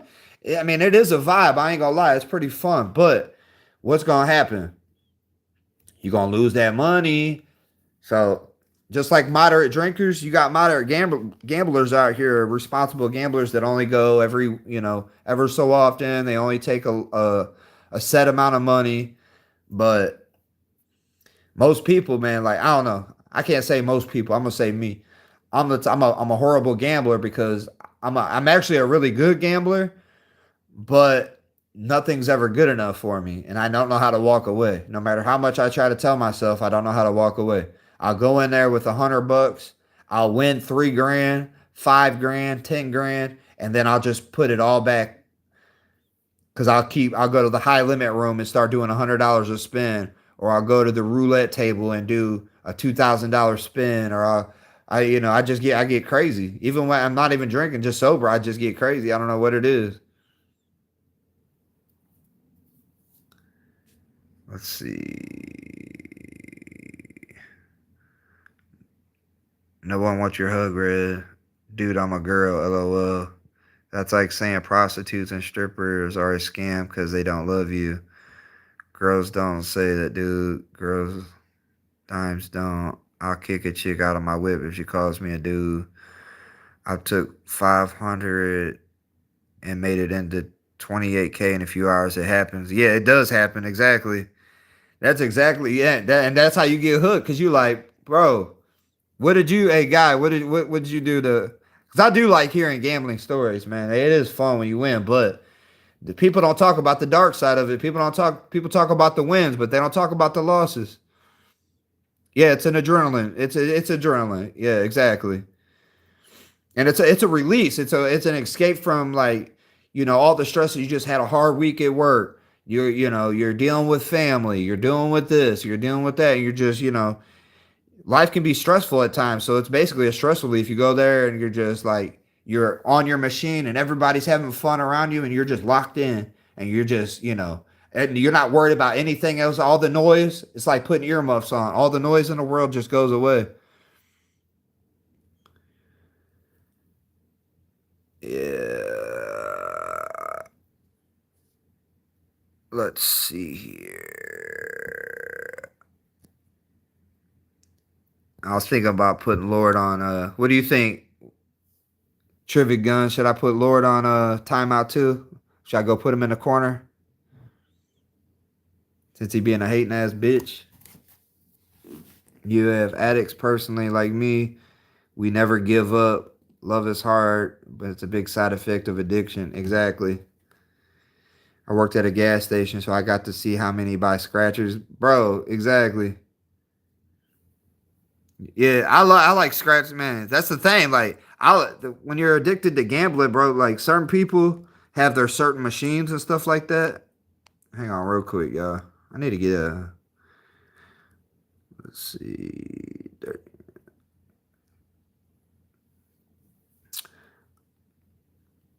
Yeah, man. People just be buying like suit a lot. That's what I was trying to say is like me.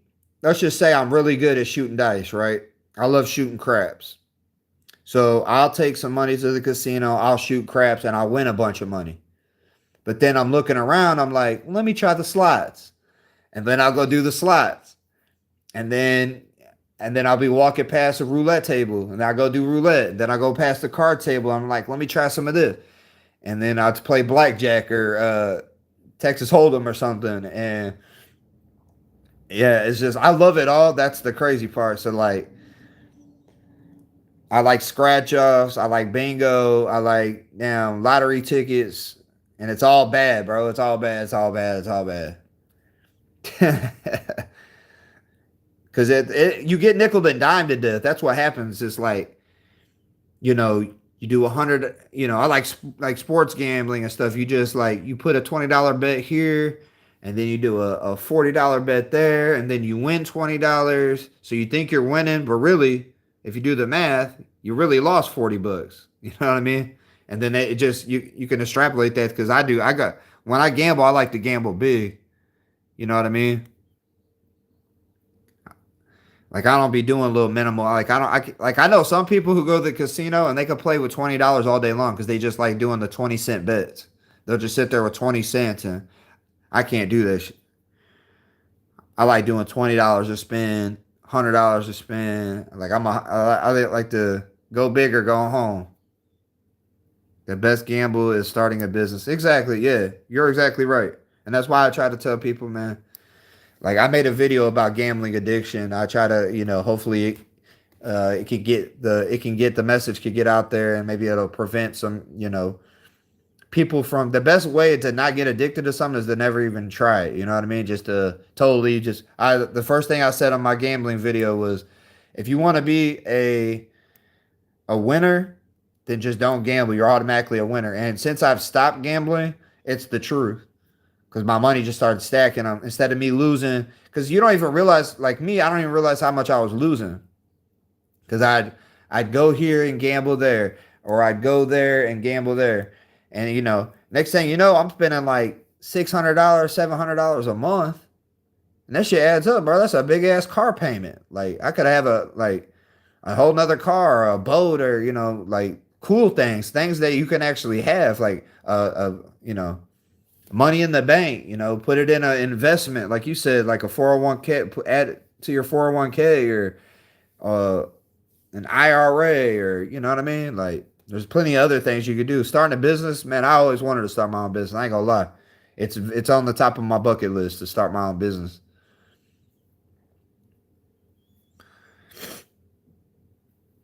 I got a few different ideas that I want to try. The thing is, like me, like my whole life, I've always just been like Like I had a rough upbringing, and then so like I had to leave my house, my house, yeah, it's just a long story, but yeah, my house burned down at a young age, so I lost everything, and then I had a stepdad that I didn't get along with, so I moved out at a young age, and I just been basically, my life's great now, but like it was rough to get here. Last 35 years been pretty rough, so I ain't never had time to just sit back and chill and start my own business. You know what I mean? I've always been just grinding to make my bills, get my family out of, to give my family a better life than what I had. So that's my main goal. Yeah, exactly. Yeah, yeah. Got any Andrew Tate fans on here? Let me know. I know it's a controversial subject, but I don't care. I feel like he's got a lot of good messages. That's who I be. Cause you get to a certain level, man. I don't know everything, and I'm sure he gets mentored from somebody that he trusts and likes. But I know he does say some dumb shit. But for the most part, if you read through the lines and you know how to, like me, I know how to read through the lines. People just hear the stuff that they want to hear, and then they just judge a person off that. But if you actually know like his backstory and like all that stuff, man, what the wrote 4 or 5 millimeter. I never measured it. People ask me that all the time. I guess I need to go get it measured, but I have no idea. I'm pretty sure it's 10 karat, but I don't know. Johan, what's up, man? Where you from? You like jewelry? You got some jewelry? I kind of like white gold now. I've invested all my money into yellow gold, but I kind of like white gold now. I don't know why I'm changing up. I guess I'm old school with the yellow gold, but the new school's got the white gold, and they make it look sick. I don't hate him or like him. He's really not saying anything new for people who've been around. Nice. I see why young dudes gravitate towards him now. I'm just getting in here on the East Coast. Yeah, on the East Coast. Okay, cool. Yeah, yeah. Nice for joining. Yeah, we just ain't here talking about whatever, man. We talking about fitness. We talking about all kinds of stuff. So whatever y'all want to talk about, I'll talk about. But nah, I like my thing is I like being talked to in a radical way because I don't like all that pussyfoot and shit. I guess I'm just rough around the edges or I'm just hardcore or whatever. But like I like how direct he is, and if I was fucking up and I was just doing something, I want somebody to be like, bro, you're fucking up. You're a dumbass. Like, you know what I mean? Like, don't be like, oh well, it's okay if you have ice cream 3 times a week and you eat McDonald's 4 times a day, and it's okay because a lot of people they get crutched. You know what I mean? Like people are too soft nowadays. I like being told like one of my favorite fitness influencers is like CT Fletcher. I don't know if you know who that is, but he's basically a hardcore as fuck. He'd be like, stop being a bitch. I wear a 5 and 7 millimeter Figueroa around my neck and a 9 on my wrist. But I've been looking at a 6 mil rope chain. That's why I know it's yours immediately. Bet. Oh, that's what's up. You got that. You say you got a 5 and 7 millimeter Figueroa. That's what's up. Yeah, that's what the thing is, ain't it? Good times make soft men. Soft men make bad times. Then bad times make hard men, or something like that.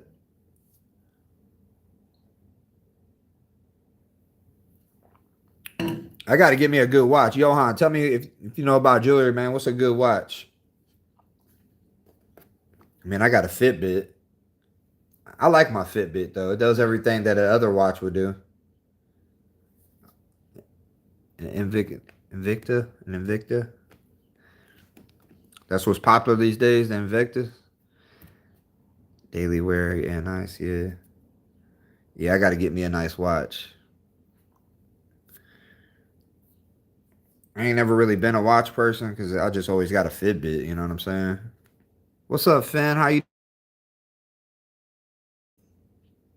It's Survivor Series. Feminists want the alphas out, beta is takeover, and then women vote the betas off the island. Move for stunting. Move out of watch. Yeah, basically, bro. It is like that. Feminists do want the alphas out, but it's all good. That's why it's been a big culture change. So you be a beta if you want to. You be a pussy whipped ass motherfucker if you want to. You be soft as fuck if you want to. Not me. I'm ready for whatever. I'm ready for war at all times. I'm ready to snap somebody's neck at any moment. Anybody disrespect me in person, obviously online trolls gonna do whatever they want to do, but nah, not in person. Not this one, big homie. I've been through a lot, and I'm ready to die about mine. So shit, ain't none of that. A Movada for stunt. If you a man and a beta, we can ride together. Oh hell nah, yeah, yeah. I ain't fucking with no betas either, bro. Fuck that. We alpha dogs over here. It's a lot of betas that be getting on my shit. I be having to put their ass in timeout, bro. uh, if they get back on here talking crazy, I'm gonna ban their ass. I didn't think I was gonna have to because I like I like a good, like I was saying, I grew up in the hood and shit, so like that's all we used to do is just like joan for fun. Like me and my friends would just make fun of each other, but let there be an outsider come in and try to make fun of one of my friends, you know what I'm saying? Like we would beat his ass. So it was like a bond between the friendship. Like as soon as I see my friend, like let's say I haven't seen my friend in a week and I see him, I'll be like, first thing I do, what's up, pussy? Like that's how we greet each other. Like, what's up, bitch? Like, what's up, fat ass? What's up, big ears? Just all kinds of shit.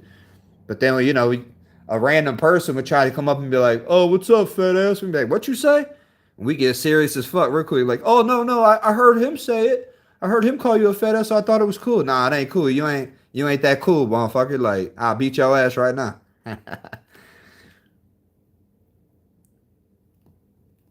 Yeah, exactly. That's why I am. I'm glad there's been a shift change in that, man. Yeah, people are wild these days. I ain't gonna lie.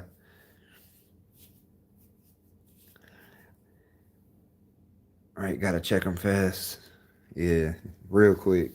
I'm all about positivity. If you check out my channel, man, I've changed a new leaf. I'm really on my positive shit nowadays, man. So it really would take a lot for somebody to really, because I'll just walk away from a person. Like there was somebody talking to me the other day that was just running their mouth. I just walked off on them. They're like, "Where are you going?" I'm like, "I don't got to give you an explanation on where the fuck I'm going. Fuck you. I don't want to be around you. You negative. You know what I mean? I'm protecting my energy at all costs. I ain't trying to be around no negative, lame ass motherfuckers that are just misery. And misery loves company. So that's all people be like, them lame ass people that want to project that their misery on other people and just be always talking about somebody. And I hate that pillow talking shit where people just be talking about people behind each other's back or want to see somebody's downfall. Like that's all beta ass, lame ass shit. And there's even people that I have to see daily that are just lame as fuck that I try to like avoid at all costs because they try to bring me down and I ain't on that shit. But yeah, I'm too old for that shit now. But I still got them things just in case a motherfucker want to try me. But hopefully I never have to use them again. As if you got, I don't know if you guys could see because of the lighting, but yeah, I've been I got war torn knuckles. You know what I'm saying? I've had to knock some teeth out before, but I ain't on that shit. I don't allow no bullshit in my circle. I feel you. I don't really fuck with people a lot. I'm not an asshole. I just don't need other issues. Exactly. That's exactly what I'm on, bro. Like I'm about making money. If you ain't talking about positivity stuff, like how to like be in better health, be in better shape, get more money. What's up, Misfit? No soft hands here. Exactly. My old bud ain't even got time for that anymore unless he's serious. I could check a dude and they go grab a piece. Nobody fights anymore.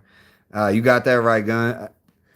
I ain't gonna lie. Yeah, that's why I don't be fucking with nobody, bro. I'm cool with everybody. Not too much, bro. Not too much. We in here chilling. But yeah, yeah, I don't be fucking. It's crazy. I was just talking to one of my homies yesterday about it. Back in the day where I grew up in the hood, everybody was rough around the edges. Everybody like, but you always have that like one neighborhood bully or that one gangster that was like, you didn't fuck with him and like, cause he had a gun or whatever. And, everybody knows how it used to be. You always be that one guy that you just like, yeah, yeah, don't fuck with him. He's crazy. He'll do that.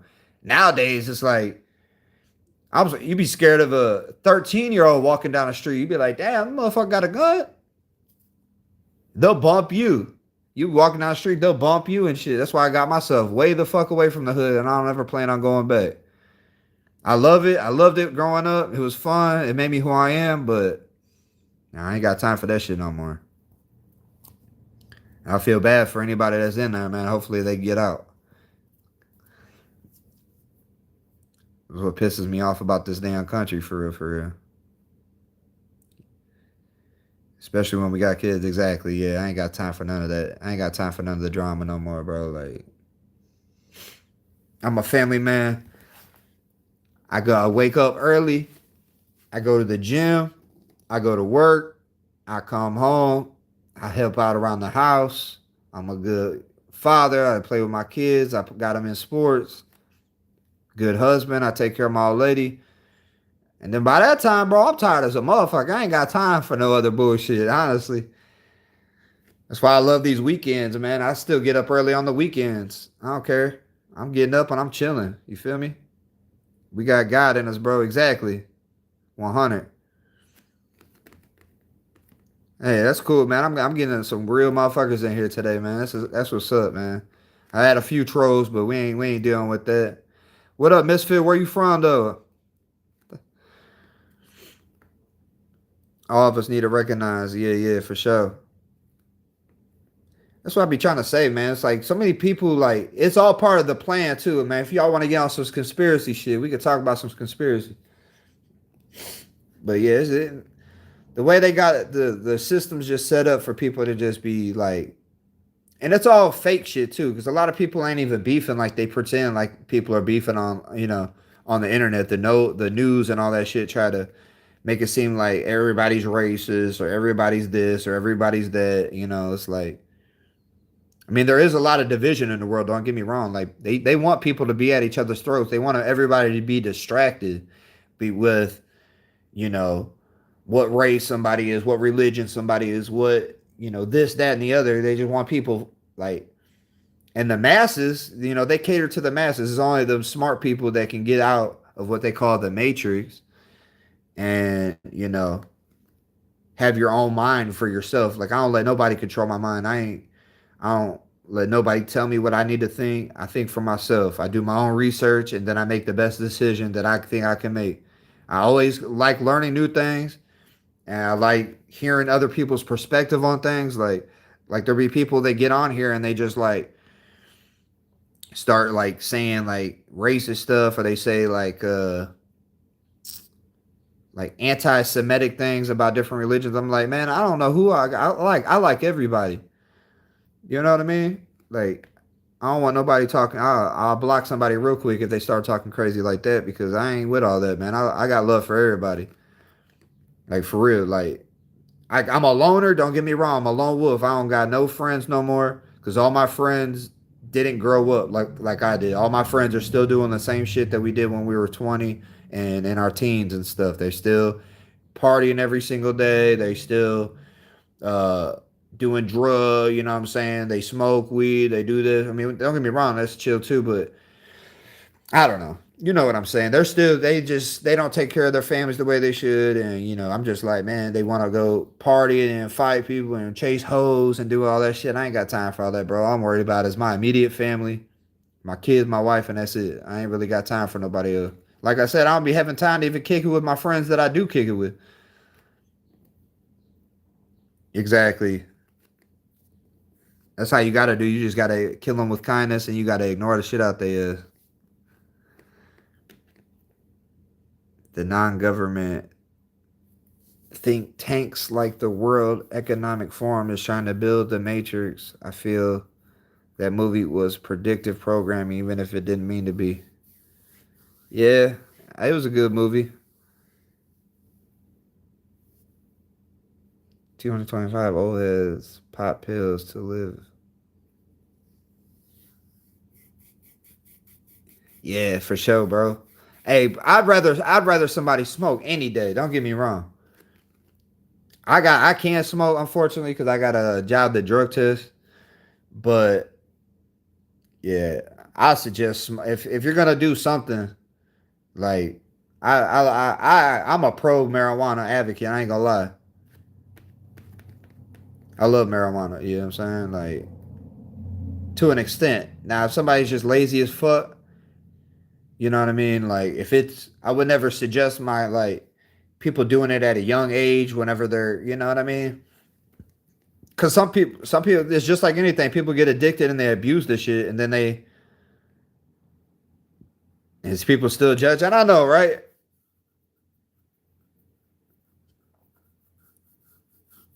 Yeah, yeah. I'd rather people smoke over doing pills or drinking or doing any of that shit. Just smoke. It's poison 16, smoking since 16. Well, shit. Y'all know any good fake piss because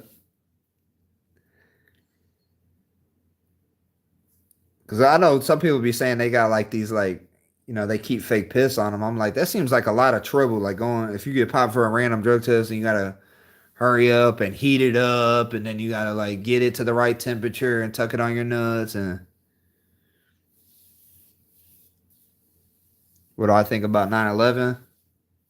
Head shop sell it now for $10. Damn, for real.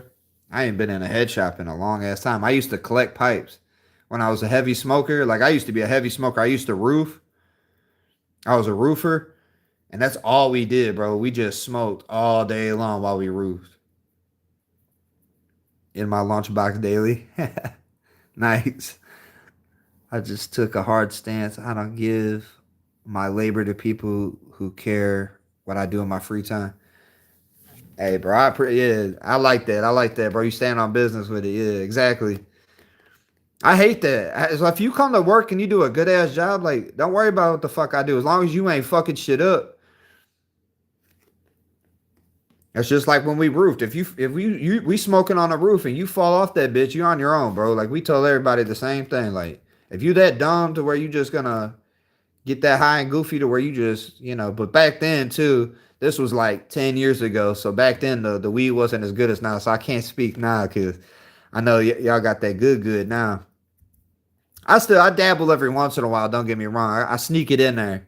I just can't smoke every day because then it'll be in my system heavy. But yeah, it's crazy though because back when I used to smoke, it was illegal. So like we had to so like now if I dabble at all, like it's such a weird feeling because it's legal now where I'm at, but it was illegal for so long that I still be thinking it's illegal. Like when I go get like because I used to have you get it from like a drug dealer, you know what I'm saying? So like I would like had to call up somebody, hey bro, you got a dime bag or you got a dub? Like yeah, I got a dub. What's up? Meet me in the parking lot up here at Walmart or something. And I'll be like, all right. So then you got to go meet him. Then you're looking out for cops. You don't know if this dude's about to rob you. You don't know. He don't know if you're about to rob him. So the tensions are high. You just trying to get some fruit. We called it fruit back then. We just trying to get some fruit. And then we get the shit. Then we got to get back to the spot without getting pulled over and the cops smell. So you're hiding it and shit. And then there was just like it's like an adrenaline rush to even get the shit, you know what I'm saying? Like had to go to the gas station and get the blunts and then fucking break it down. Like I smoke blunts. I never really liked smoking joints for real. I always smoke blunts. So we would break down the blunt, get all the guts out, fill that bitch up. I still got perlers, don't get me wrong. It's like riding a bike, you don't forget that. I rode so many blunts in my day, like crazy. But yeah, roll up some blunts and then man, and Then like I roofed with like four other guys, four or five other guys, and every one of us smoked. So like everybody would bring some, and we every it's like we would damn near chain smoke the whole fucking time. You almost got to roofing, bro. That shit sucks. But it's a good ass workout. Like I loved it. I ain't gonna lie. Like I would probably wouldn't like working for like a strict ass roofing company. Like the roofing company I worked for were like my best friends. My best friend, like dad, owned the company, and my best friend was like the foreman. So like he was the main, like he was a bigger smoker than me. So we just all just chilling. It was like I was working with my best friends. We all was smoking and chilling all day, laughing, cutting up all day long. We got a good workout in. We got a free tan, man. That was, and we all got paid. Like that shit was. It was a good time, man. It was a good time. Yeah. Oh yeah, carrying them big ass bundles of shingles, like, because the company I worked for was like hella cheap. Yeah, exactly. That's right, Chris. 9/11. Yeah, 1911. That boy got a 1911. Got that. Nah, I'm just playing. But what was I gonna say? Oh yeah, just like I don't know if you guys ever carried like a bundle of shingles or if you ever seen what a bundle of shingles is, but it's like we used to do dumb shit. Like we, cause the company I worked for was like I said, it was my friend's dad, so it wasn't like a big company. So he'd be hella cheap, and he would hire these like cheap roofing companies that would like bring our shingles to us as like a the manufacturer of the shingles. He would order them, and then they would deliver it to the job site, and like they would just like drop the shit on the ground the day before. So we would get there, and some days, like sometimes we would be on the roof already tearing the roof off, and they would show up and they would have this like big truck that would have this boom, and then they would put the bundles of shingles onto the boom. It's like a conveyor belt, and they would just keep putting the bundles on there and pass them up like that, and then we would be at the top of the roof and we would have to catch it and like catch it, stack it, grab another one, catch it, stack it, because they're the people on the truck, they're just throwing them, boom, boom, boom, and like you only got a little bitty gap in between each one, so we'd have to just keep rotating, keep rotating, keep rotating until the whole, till the whole roof gets put up on the roof. And I flooded one day, bro. Left at lunch. I roofed one day. Left at lunch. Yeah, it's not for everybody, bro. I've had multiple people that came, act like they wanted, yeah, bro, I want to get that money. Design some 3D print tiles with built-in cooling structure, make your own business. That's a good idea, bro. I have to look into the hard work for sure. All right, Chris, I'll holler at you. My bad. I was trying to get back to your comments. But yeah, if you ever want to talk about something else, man, just let me know. We can talk about whatever on here. I just like having good conversation with people, but see them all the time. I'm there installing the water line. Okay, cool. You work for a water department or what? New builds on home quality is trash nowadays. Yeah. Yeah, they just they got the cheap labor out there, man. They got people that just they paying them like shit. So they don't really care about the quality of work. It sucks. The house trash and the soil is fucked up too. Yeah. Wow, what the city approved. Yeah, and then people get screwed over because, they buy a house and they're living there and they don't even know it. And then they go to sell the house and a different inspector comes and he's like, I've heard of this stuff. Like, inspector comes and be like, hey, this is messed up. This is messed up. This is messed up. And you'll be like, I bought the house like this. What do you mean? I didn't do that. It was already like that when I bought it. Oh, well, yeah, this don't pass inspection. Yeah. So you definitely got to know what you're looking at. And they get over on people all the time because most people, they just want to buy the house. They ain't doing their groundwork. The leg work to double check to make sure everything's up to code and everything.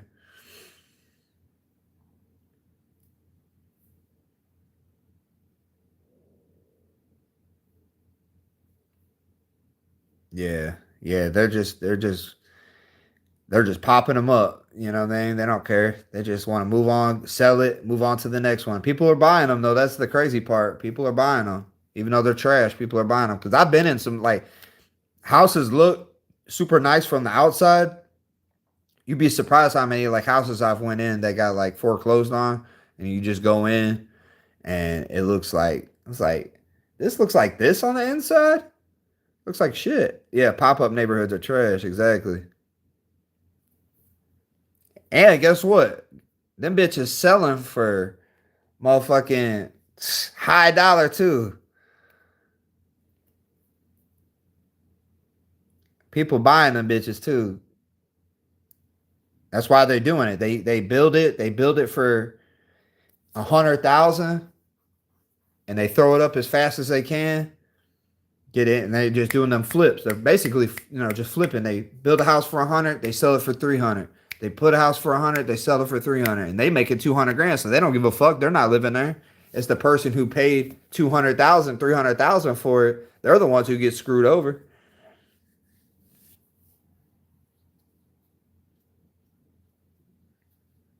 That's why you gotta be careful what you buy, man.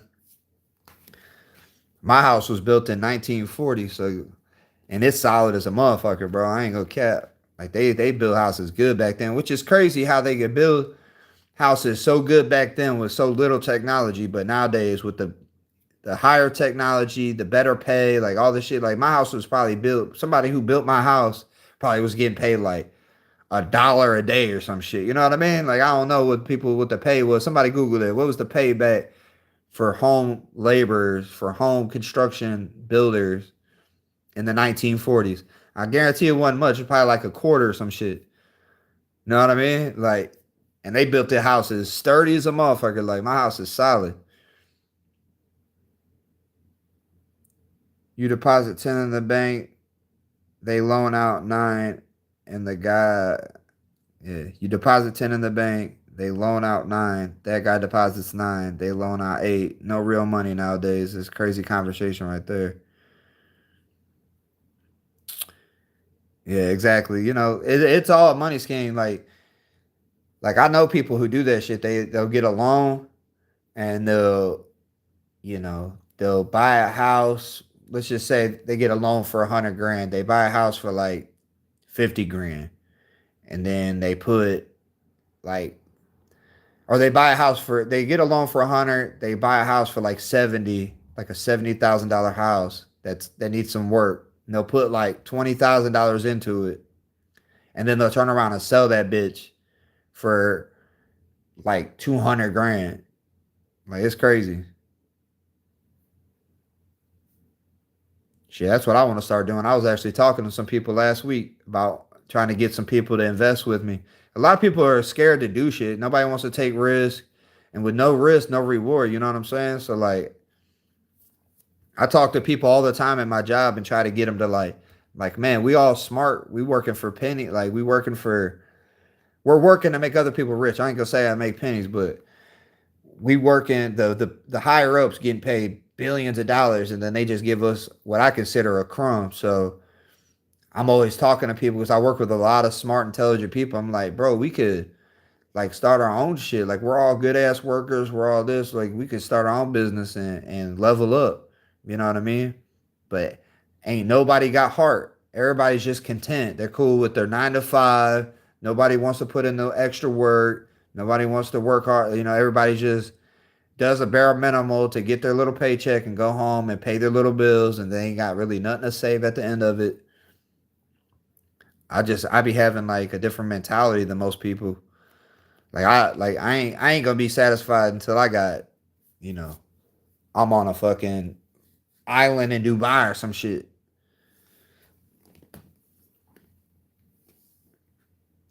But unfortunately, I also made a lot of bad decisions. Talk about that on my YouTube channel. You know what I mean? Like, and it gets deep. I know, like some people say it's excuses, but I mean, un- until I adopted the mindset that I have now, it's like when you're in it, like when you're young and you're just, I had a traumatic childhood, and then I was always just trying to like make ends meet, and then I was also trying to find. When you're young, you're trying to find love. So I'm chasing women, and like I'm trying to find my soulmate.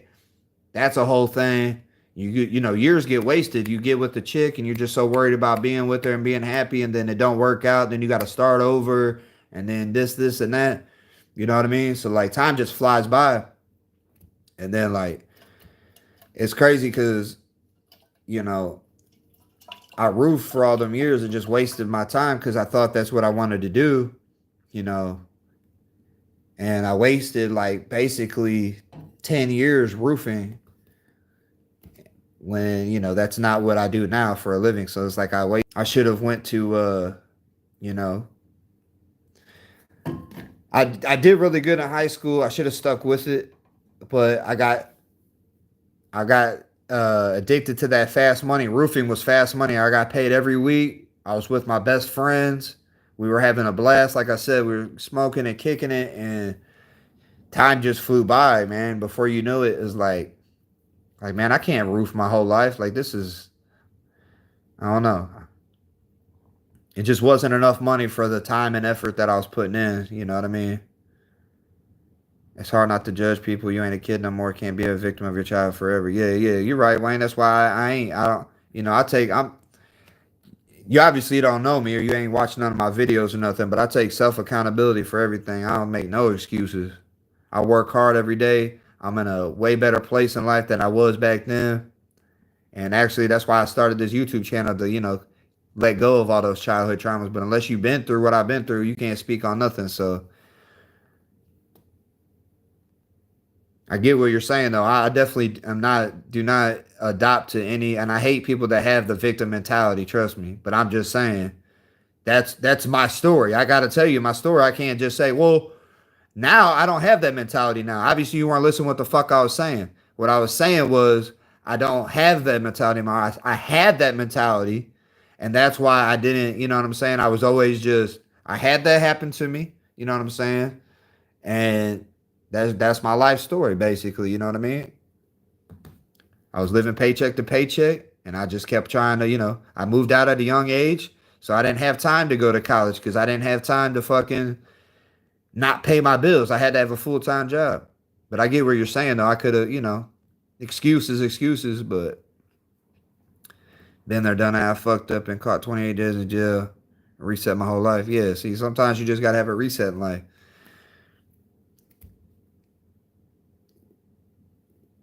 Yeah, exactly. Yeah, that's just my thing, man. It's like, hard work works. I get that. It's just, you can always like grow too. That's the thing. Like I talk about growth a lot. Like every day you could grow to be a little bit better. Learn a lot. Like it's the psychopaths who fuck up and do shit that and don't learn their lesson and they just keep going down that path their whole life. Me, I try to take every day and think about what I did the day before that I didn't do. You know what I'm saying? I try to keep on leveling up, leveling up, leveling up. And I try to every day try to be a little bit better. I'm never gonna be perfect. Nobody's gonna be perfect, but you can strive to be the best version of yourself you can. All right, yo, yeah, appreciate that, brother. I appreciate you. Hey, we gonna chop it up. We gonna talk about some more jewelry. I'm gonna get me I'm gonna get a Rolex. I'm gonna get you one too once we get up there. I'm gonna get me a Patek. Yeah, I don't live paycheck to paycheck anymore. But when I was young, I moved out at a very young age because I didn't have a good child home. My house burned down, and then I also had a shitty stepdad. So I moved out at a very young age, basically 16. I was out on my own. I was living with friend to friend until I was 18 and was able to get my own apartment. And I got my own apartment. And then I was paycheck to paycheck. And then, I just worked my ass off and now I'm sitting pretty. So,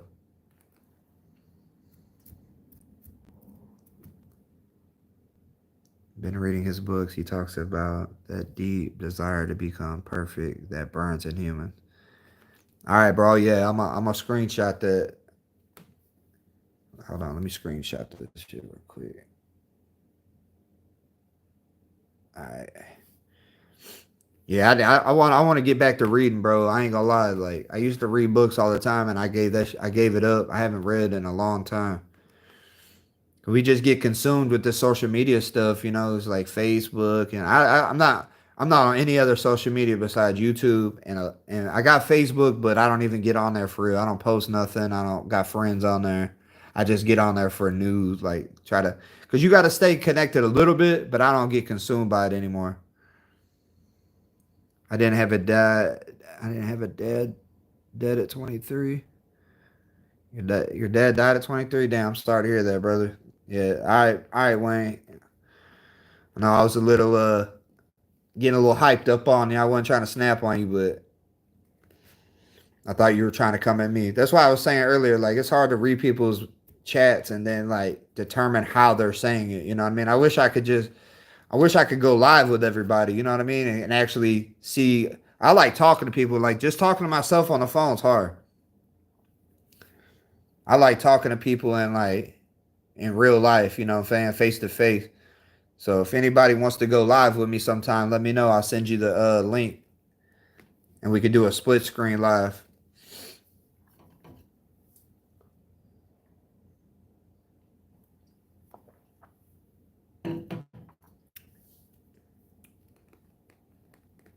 Damn, 2 hours went by quick as hell.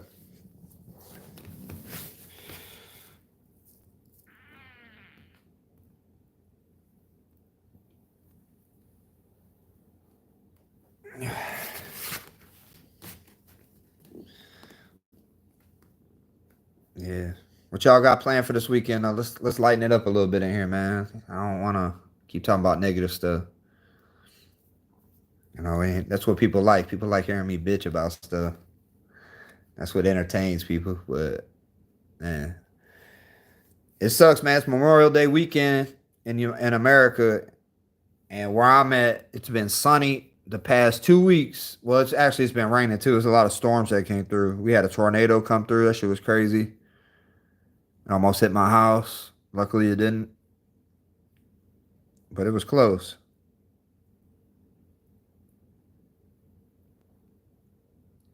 On gardening, oh, nice, bro, nice. Yeah, I got a little garden in my backyard. They don't got any vegetables or nothing. It's just got flowers, but it's pretty nice. Yeah, I got some friends that garden. My buddy's a vegan, so he like he gardens a lot. That's pretty cool. I like that kind of stuff, man. Like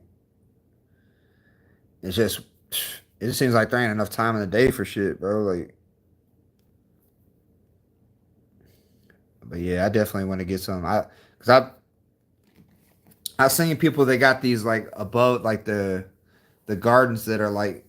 Have you ever seen? I don't know if yours is set up like this, but I've seen a lot of people where they got like garden beds, but they're in like a box off the ground, and so they have like a bunch of them. Just they make a bunch of them and put them, side by side, but to where they're not touching and they're not actually in the ground; they're above ground, and they grow stuff like that. I thought that was pretty cool. So then you can have your like individual like garden bed for each plant, or like okay, I got a strawberry garden, I got a asparagus garden, I got this, I got that.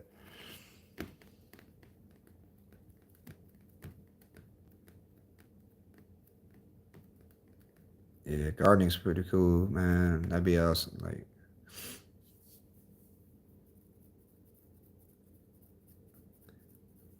I always wanted to be at work on a farm. I think that would be tight.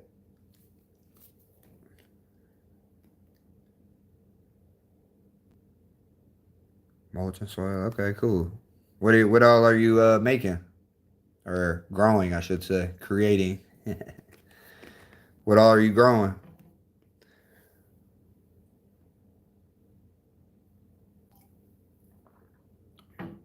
The natural herbs of the earth, man. And boy say he be growing some kush. Growing your own kush or what, man? Growing some mushrooms out there or what?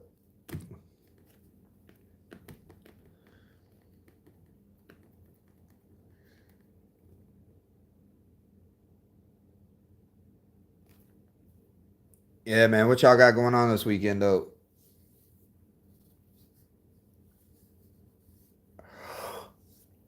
it's all, and I wouldn't say it's cold, but it's all cloudy and it's supposed to storm all day today and tomorrow. It's like it figures I get a holiday weekend and it's gonna be a damn storm. All the pools and stuff open, but then they're not allowing people to come like the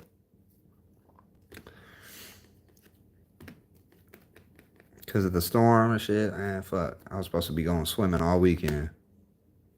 And so far I got mustard,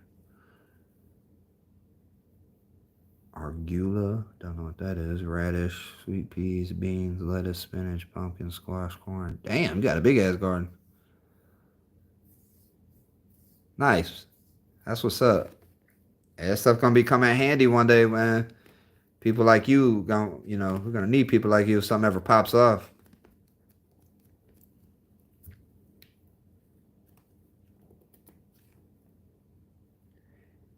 It feels accomplishing too to like grow your own stuff. You know what I mean? Like to make your own food. Like I feel like that would be like a great self like a self sense of like accomplishment. Like man, I did this, bro. Like especially if it's fire too.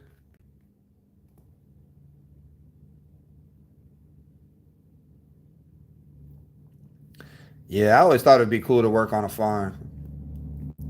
Like I ain't scared of hard work at all. Like and I like just you know what I mean. I like doing my own thing. I guess I like me at the position I'm at right now, my job. Like I do like multiple jobs, but like I got to work with people and I got to depend on people and people you can't depend on people, right? So like it pisses me off. I get like stressed out on a daily when I try not to be. That's why I've tried to like change my whole mindset and just focus on myself and have tunnel vision.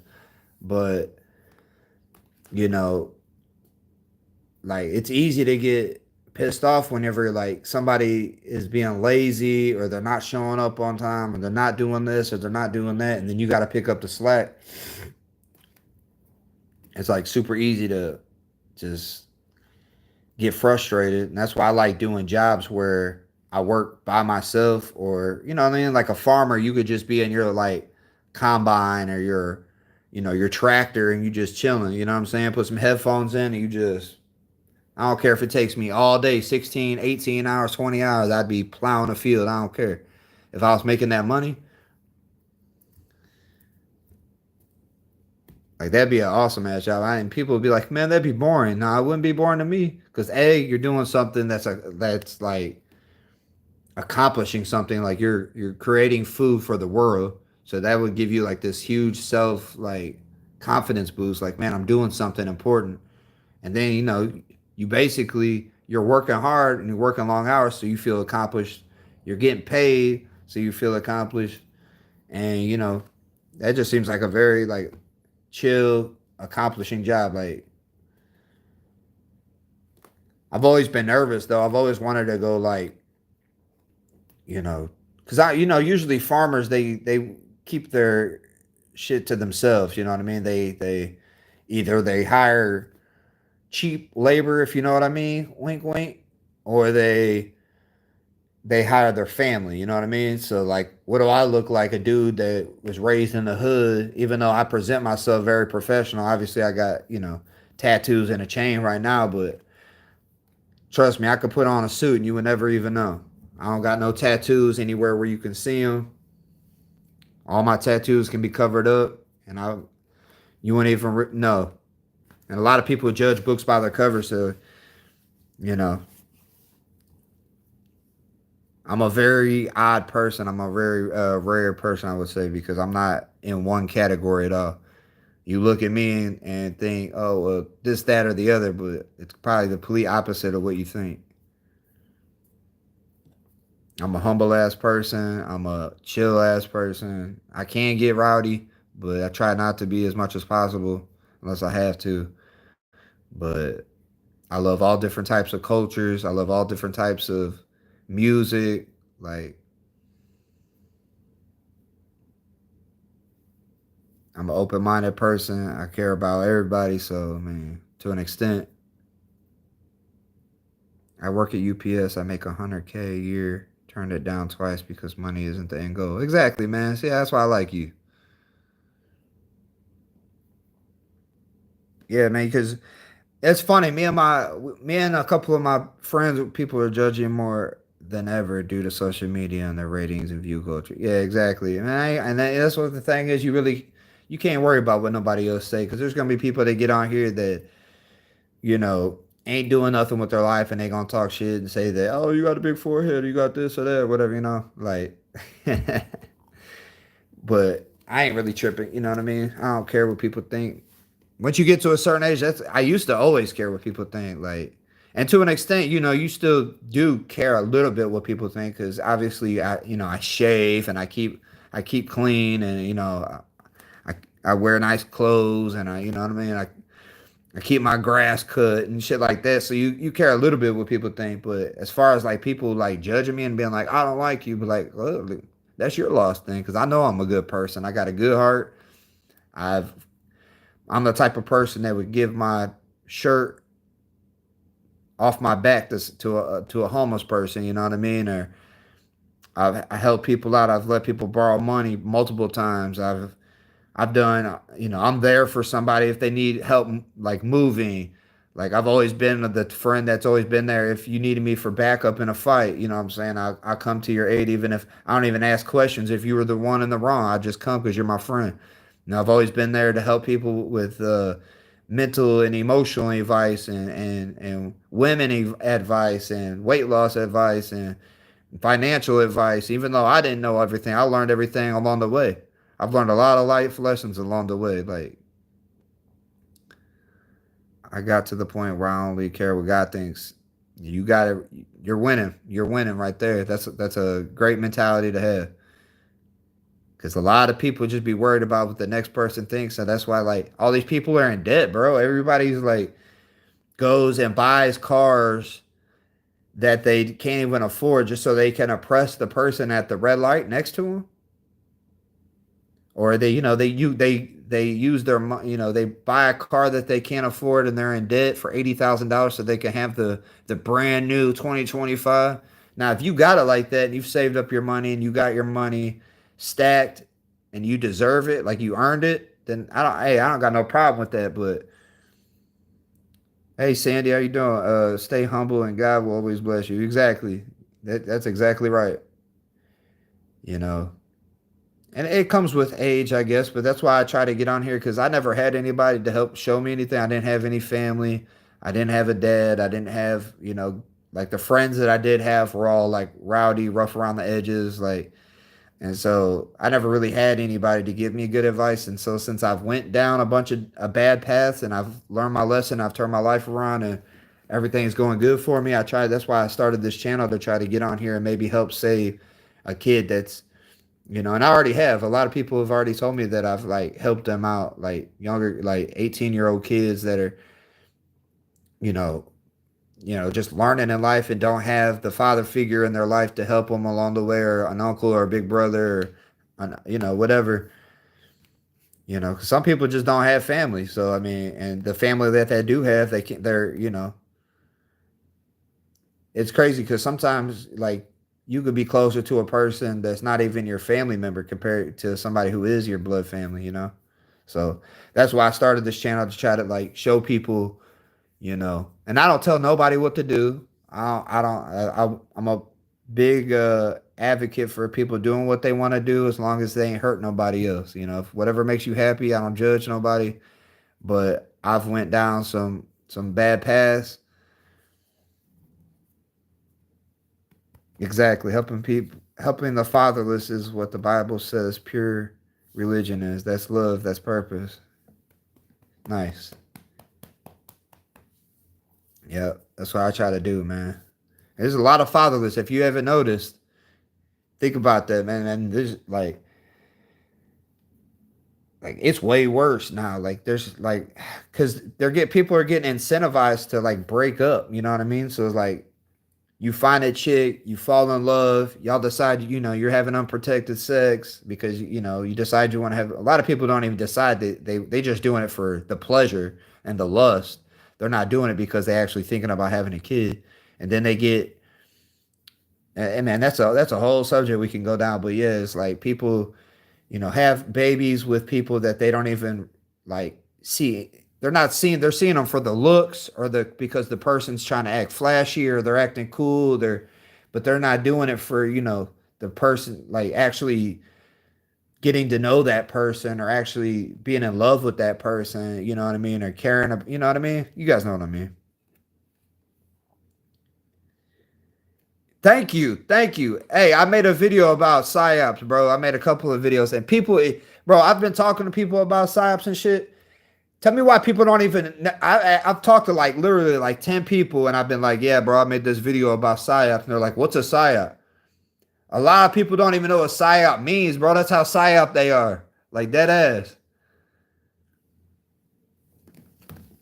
Like so many people are psyoped in this world, they don't even know what a psyop is. Y'all, if y'all don't know what a psyop is, man, go check it out. YouTube it. Check out my video on it. Google it. ChatGPT it. But yeah, it is depopulation. Man, it's so much stuff they doing for depopulation. They ain't even saying, bro. They got stuff in our water now. Like, I just got a thing in the mail talking about that. I got I've been seeing the ads on Facebook and shit where they were talking about, but they weren't saying my state, but they were saying they listed like 10 states that they were putting these it's an abbreviation. Fuck, I forgot it. It's like FSA damn, I don't know. I'll have to get the abbreviation, but yeah, it's basically they're putting like these forever chemicals in the damn water that are causing kidney and testicular cancer and all this other bullshit. And I'm like, what the fuck? And then they just like, and that was in other states. So I was like, damn, that sucks. Like, that's fucked up. Like, you're drinking the tap water, then they send you a thing in the mail. And then I got one in my mail that said it was in my fucking water. And the only thing they said they could do about it is for you to get a filter and put a filter on your faucet to try to help minimalize it. But that's not even going to help it completely. I'm like, that's some bullshit. You trying to kill my ass from drinking some water? I can't even drink water now. And then they put all the pesticides and stuff on all the fruits and vegetables, all the like me and my vegan buddy get into it all the time because he be always saying like oh yeah I'm a vegan, I don't eat all this shit. I'm like, he's like, they put all them steroids in the animals and they do all this. I'm like, yeah, they doing the same thing. You don't think to eat that tofu, how many animals they killing, how many you know chemicals and pesticides they got to spray on the plants for the insects not to eat it. And you can only wash so much of it off, you know what I mean, when it's in the soil and it's getting soaked up through the roots. You know what I mean? Into the plant. You can wash off the external, but it's still on the internal. I mean, it's just so much, bro. It's so much. Yeah, but yeah, depopulation is a thing, I believe. Because why would they incentivize people to like? Let's go back to the original topic. Like, you have a kid with a woman, right? And then she just decides she don't want to be with you no more. Let's just say the moment she finds out she's pregnant, you're excited. You're having your first kid. Oh my God, I'm about to be a father. I'm about to be a mother for the first time. And then that person just decides they don't want to be with you. And the dude just leaves. He's like, I ain't ready to be a father. I'm gone. Boop. And leaves the chick. Now she's single and has to raise this baby by herself. That's fucked up.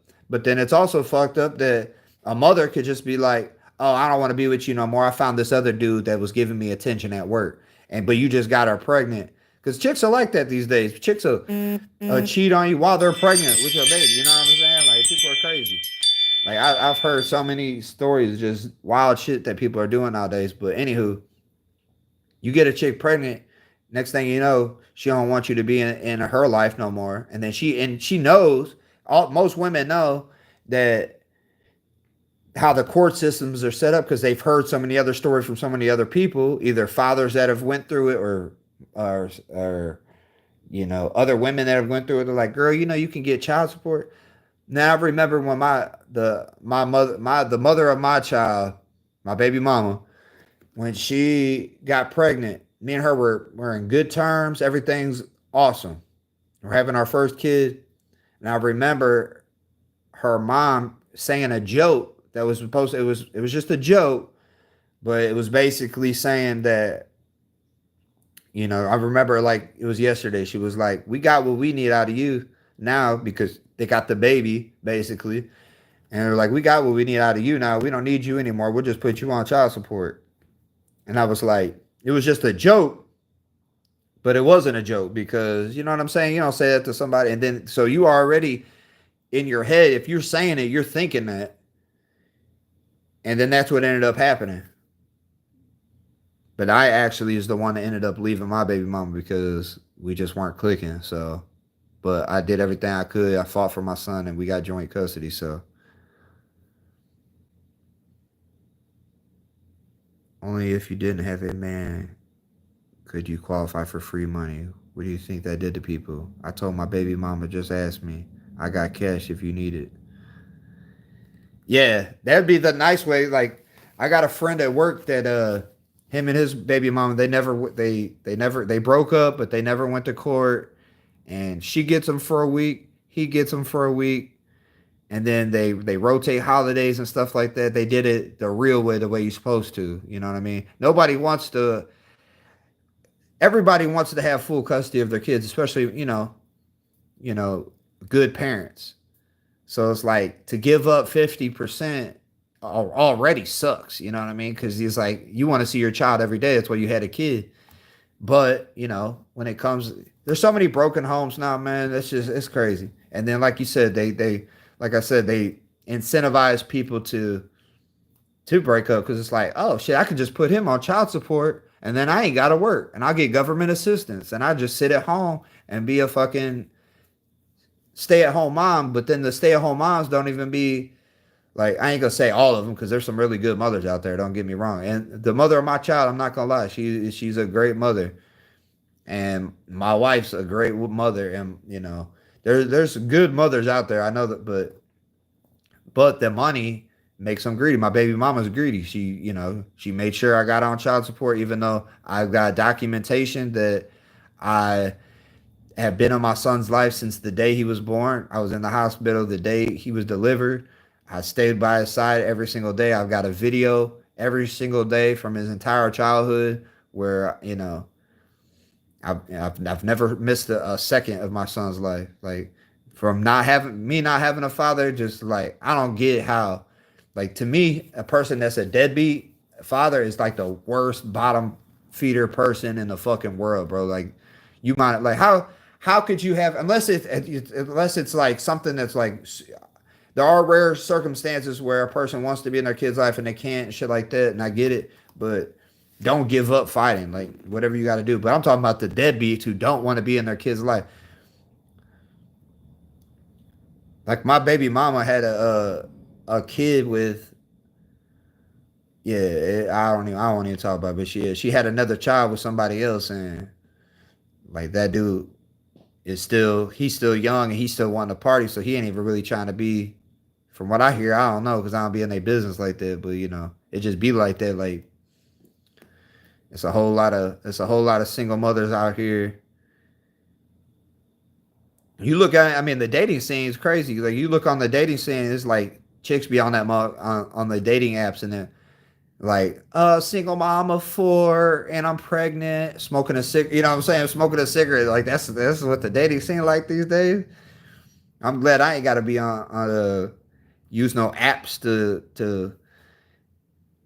to meet people these days, man. Actually, I am, but that's another story. But yeah, I see what the dating scene is like. Man, that's crazy. Get yours every other day. That's what's up, bro. Like, yeah, you lucky, man, because some people don't. No matter how much you try to fight, sometimes it just depends on what dating scene is cooked. Yeah, for sure. But yeah, it depends what state you're in, what judge you get, what the judge is feeling like that day. It's all just some bullshit. They don't go off of like, because like me, I had a full time job that I got paid more than my baby mama.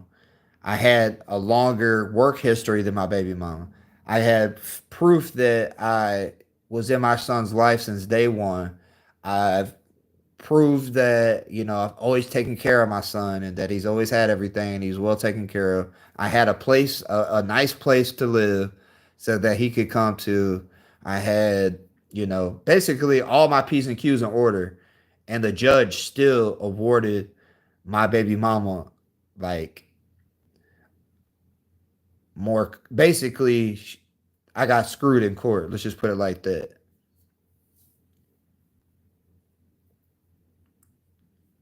Just because it was, I had a woman judge. I'm just being real. I had a woman judge, and the woman judge was like friends with my baby mama's lawyer. As I heard them talking before court started, and they were like, "Oh, girl, how was the barbecue this weekend?" or whatever they said. They said something like that, and I was like, "Oh, hell no, they're friends, but they got to put on a front like like they're not." But deep down, it's political shit, man. It's like politics. It's like if you cool with the manager at your work, but he ain't cool with, he gonna let you slide with some stuff that he wouldn't let the other guy slide with. You know what I mean? So it's politics. It sucks that it's like that, especially and I'm not the only one. You can look on any father's right movement forum on Facebook or anywhere. It's like it's all over the place. Like the odds are stacked against the dude. You got to pay hella child support. Like I seen a sober man have proof his kid's mom was a major druggie and he still had a long fight. Yeah, bro. Shit like that. Like I know so many fathers that are like good ass dads, bro, and they get screwed over by bitter ass baby mamas. Like that's just it. It's greed. I made a video about it and I posted it the other day. Well, actually I made a video. I made a good ass video, bro, talking about it. But the way the lighting was, because I was sitting in a car and it was sunny, and I had some gold shades on, and I was getting really passionate about it, and I was drinking coffee, and I was getting real passionate about it, and I was like, when I made the video and I replayed it back because I was gonna edit it, like it was like hella like spit spraying out my shit because you could see it in the sunlight. I guess a little mist. It was like mist that kept coming out. I was like, oh, I can't post this. It's gonna look dumb as hell. But my message was so good. Like I was just killing it. Yeah, because some topics, man, I could get real passionate about because like I hate seeing that to the good fathers when there's so many deadbeats out here when there is a good father and you screw him over too. It's like y'all just want the world to be fucked up. Y'all want these kids growing up with no fathers, no father figure in their life. They getting raised by mothers, which is every kid should have their mother and their father. But I'm not saying like the kids just need their fathers. I'm not a woman hater at all. I love women at all by all means, but it does make your kids softer when they don't have a father in their picture. They need that father role to teach them masculinity and to teach them the right way, so that way they don't grow up and they're not a toxic masculinity. You know what I'm saying? Or they're really emotional, or they got to get taught life lessons and the things that their father went through and the struggles their father went through and learn from that and build from that. And that's why you do see a lot of successful people out here that had a good grandfather that taught his father all his life lessons, and then that father went through life lessons, probably struggled and messed up, but then learned life lessons and taught his son, and then it's just generational, and those are the people that are really successful in life. Unfortunately for me, I didn't have that. I didn't have no grandpa. I didn't have no dad. I didn't have no uncles. I didn't have nothing. So my mom was adopted into a family that her mom died at a young age. And then she was adopted by her dad, by her stepdad, basically. Not her biological dad, her stepdad. She was adopted by, and he didn't want to even have like nothing to do with her for real. Man, it was just, yeah. So, but women mate with alphas, beta govern leader enable women. Women control the alphas, and then the vote.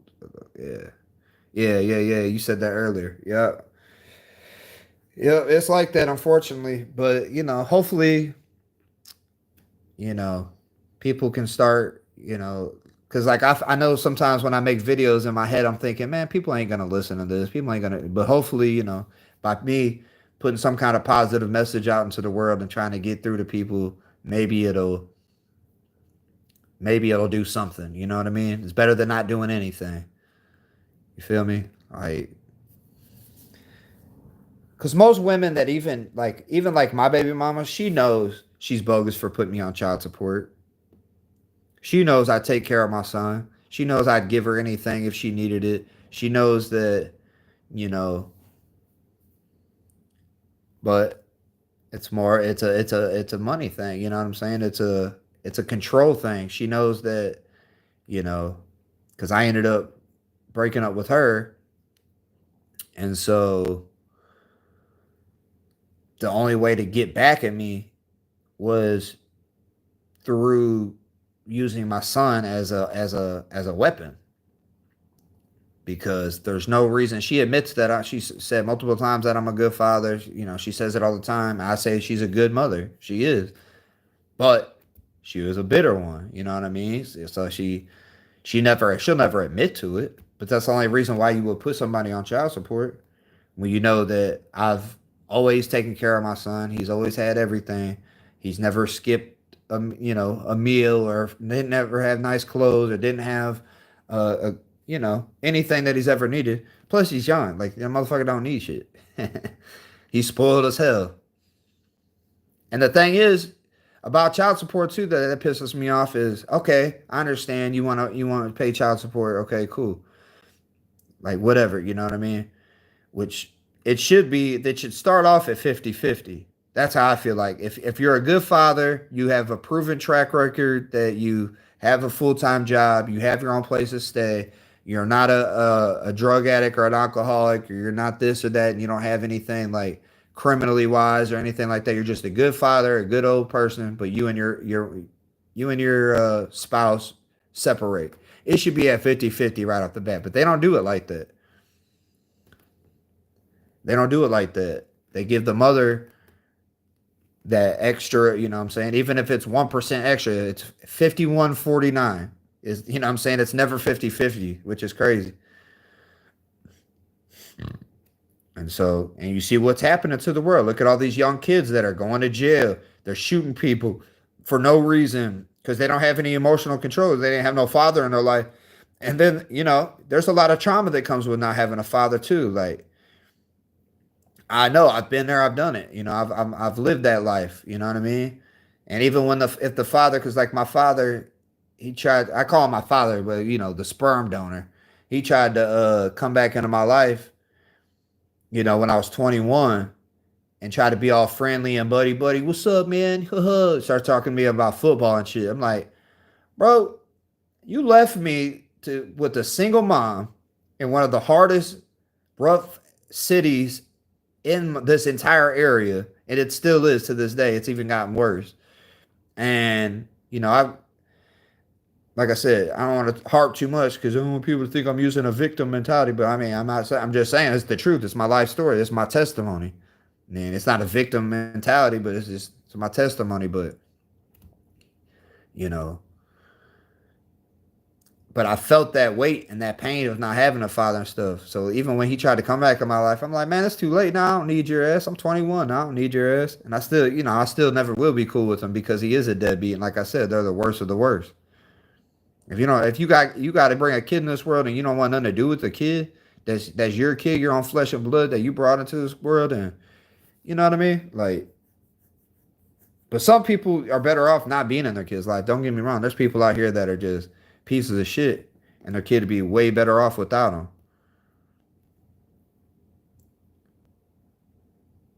So it's common for women to use child to maintain power. Yeah, yeah, exactly. A man with no control over his spirit is like a city with broken down walls. Yeah, you're right.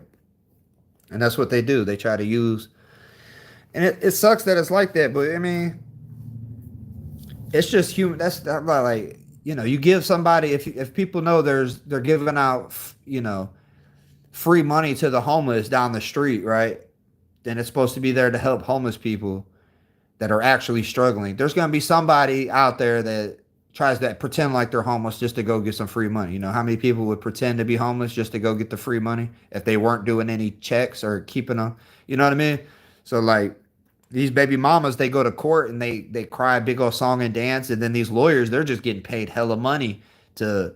They love it. Like Family court lawyers, they love that shit, bro. They'll drag the court out. They'll keep going back and forth to court. They'll keep pushing the court date. Next thing you know, you're fucking owing $12,000 to a lawyer, $15,000 to a lawyer. Yeah, it's a racket, bro. It's fuck yeah, it's a racket.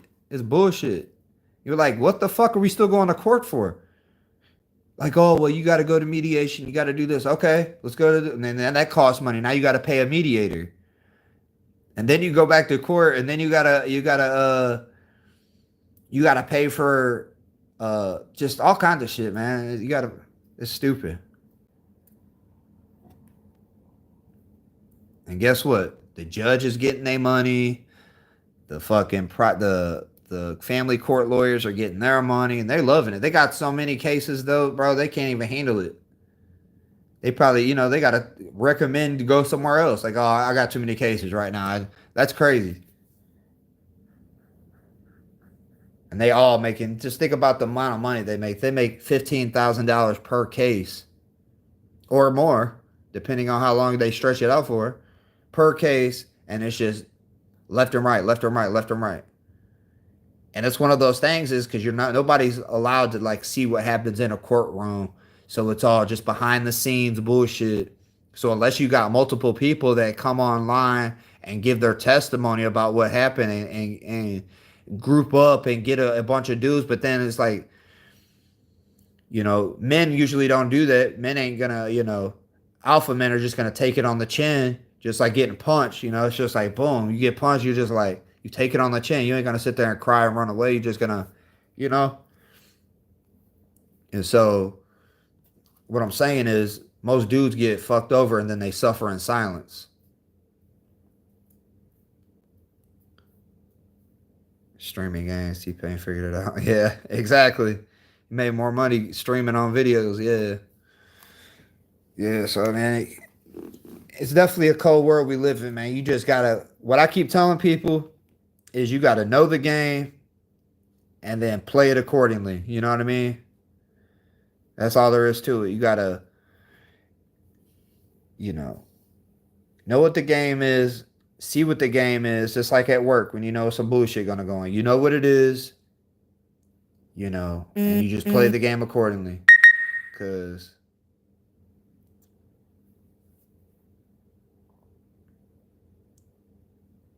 But you can still do your part. That's why I'm trying to do my part and try to maybe, and which I've already accomplished my goal. On my very first video, I was just like, I'm still super nervous just because like I do got a little bit of anxiety.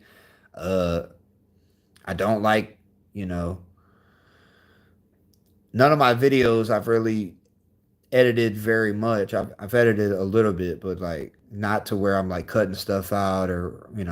I just want people to see that raw, genuine person. You know what I mean?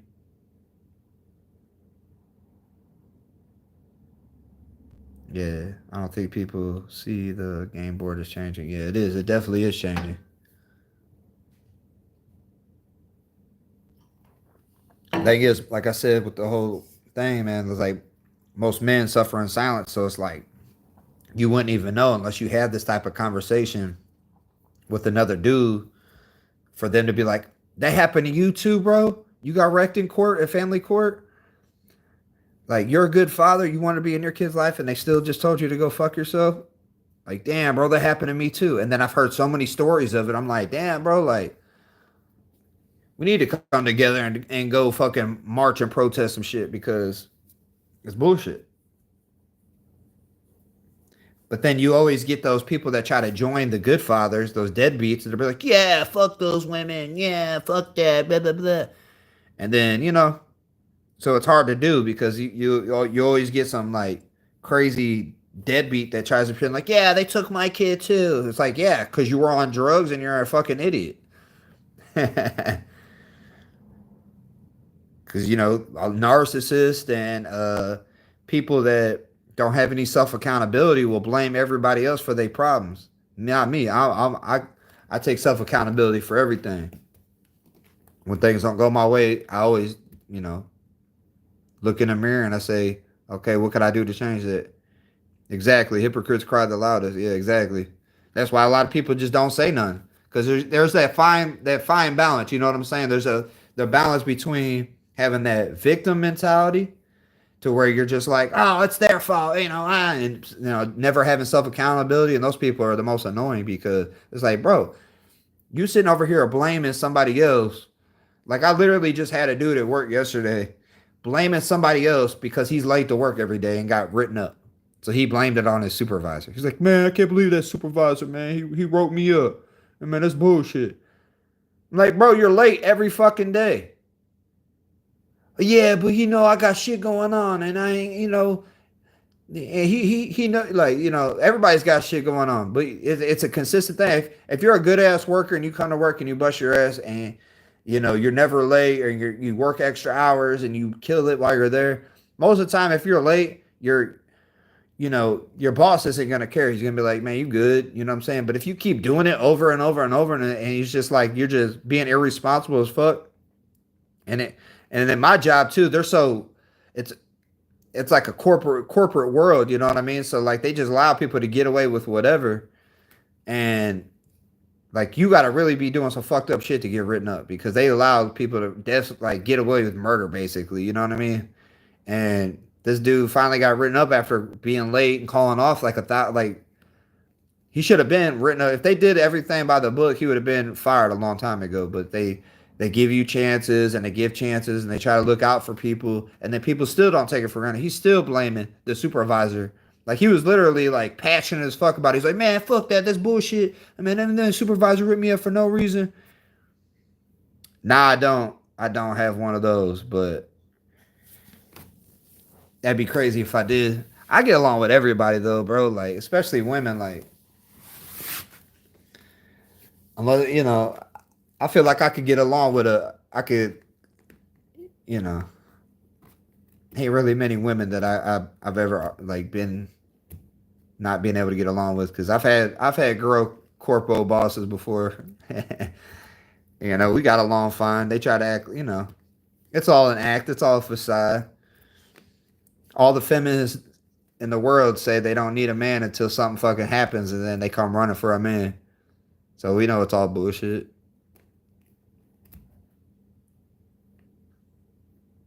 Yeah, exactly. You got to loosen them up.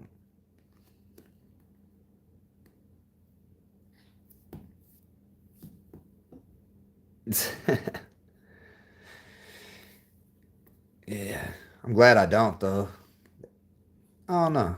It just depends, cause I mean, there's a lot of dudes that be acting like bitches. You know what I'm saying? Like, sorry for my language, but like, I'd rather sometimes I'd rather have a woman boss than a male boss because some of these male bosses be acting like straight coochies out here. I don't like a boss. I don't like anybody. I don't never call my boss my boss. Like I'll be like, what's up, man? How you doing? Like I don't ever say, what's up, boss? Like ain't nobody my boss. You know what I'm saying? I don't like people having that authority over me. And it's weird. Like I actually, you know, I hate having like it's not nothing personal against him. My boss is a cool ass dude, but I just don't like having you know what I'm saying, having that feeling of another man having power over me. It pisses me off.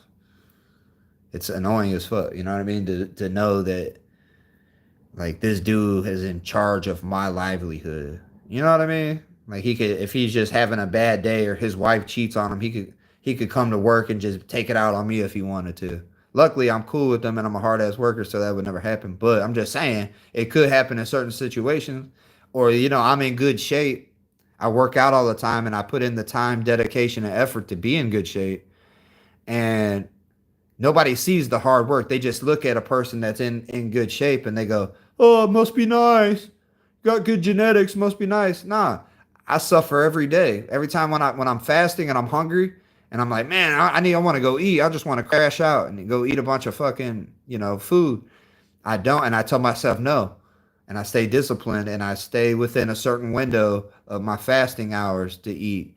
And then when I do eat, I make sure I'm trying to eat healthy, whole foods and not none of that processed stuff. Like I want to go eat chips. I like honey buns. I like uh cereal. I like this or that, all the like fast food and McDonald's and Wendy's, and I'm fat at heart. But I looked in the mirror one day. I was like, man, I'm tired of being fat. I'm tired of being out of shape. I'm tired of being unhealthy. And I changed my life around. If I can do it, so can you. So that's what I talk about on my videos all the time, man. I yelled at my supervisors when they got out of line. They all apologized. Been there almost 4 years. Nice. Yeah, that's what you got to do. Sometimes you got to put your foot down. Like you said, stand on business, man. I ain't finna let you talk to me like that. Who you think you are? And you got to do it in a professional way, obviously. Like I would never cuss nobody out or, you know, like get ready to fight them or nothing like that. Some people don't have emotional control like that, man. I seen this dude at work that was like, he gets emotional anytime somebody says something to him. Like he gets like getting ready to cry and try to fight people and all kinds of shit. But yeah, me, I always kill people with kindness, and when I know I'm wrong, I admit to it. That's the thing. I got a self accountability. Like you said, it's a hell of a drug. Like if I fuck up, I'm gonna go to my boss and be like, "Hey, bro, I just fucked up. I did this. My bad, man. I ain't mean to do it. It was an accident. Whatever. I won't let it happen again. Yeah, I dropped the ball. Whatever. My bad." And every 9 out of 10 times, basically 10 out of 10 times, the person that you fucked, if you fucked up, they're gonna be like, "All right, cool. You had self accountability. You owned up to it." It'd be the people who try to sweep the shit under the rug, and they do some fucked up shit, and then they don't want to tell their boss, or they don't want to don't tell nobody. That's what I can't stand, is like a liar and somebody who tries to like just not have self accountability. It's like, just that if you would have just told the truth, you wouldn't have gotten in trouble. But since you lied and tried to cover it up, that's when you're gonna get fired. You know what I'm saying?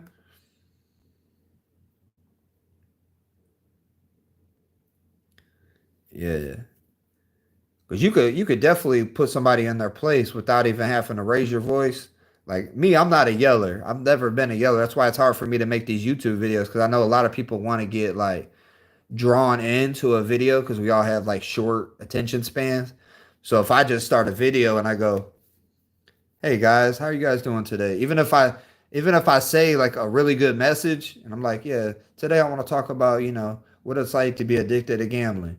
You know, it's a dark world you don't want to go down, blah blah blah, and I give a really good message. It's like people already clicked off because I'm just talking with the soft voice. So like I gotta hype myself up when I'm making a video, like, all right, come on.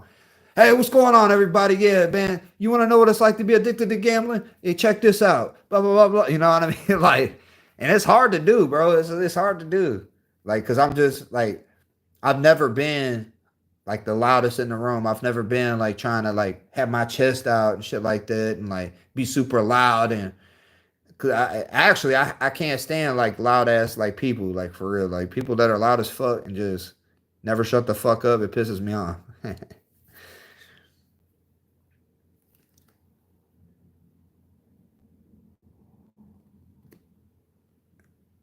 Yeah, that's how it usually goes, right? I mean, it wouldn't be a stereotype if it wasn't somewhat true. I mean, the loudest in the room usually the weakest, and then the calm dude. That's who the one you want to watch out for, because that's the motherfucker who's already, he ain't saying shit. Because that's how I am. Like if I'm about to, like, I've been in a lot of fights in my life, and anytime it seems like, and this isn't even something it's just something I developed like naturally. It's not even something that I like think about. It just happens. But like when I feel like there's some like tension in the air, like I instantly just like I start thinking like I premeditatively like start thinking about like what I might have to do to this dude. You know what I mean? Like I'm already thinking about combos. I'm thinking about, all right, this dude's got weak legs. Okay, this dude looks like, okay, he's a big dude. Okay, I'm gonna have to get him on the ground. Like I'm thinking about what I'm about to do to your ass. You over here yelling and, "Hey, bitch ass motherfucker, blah blah blah, motherfucker, blah blah blah."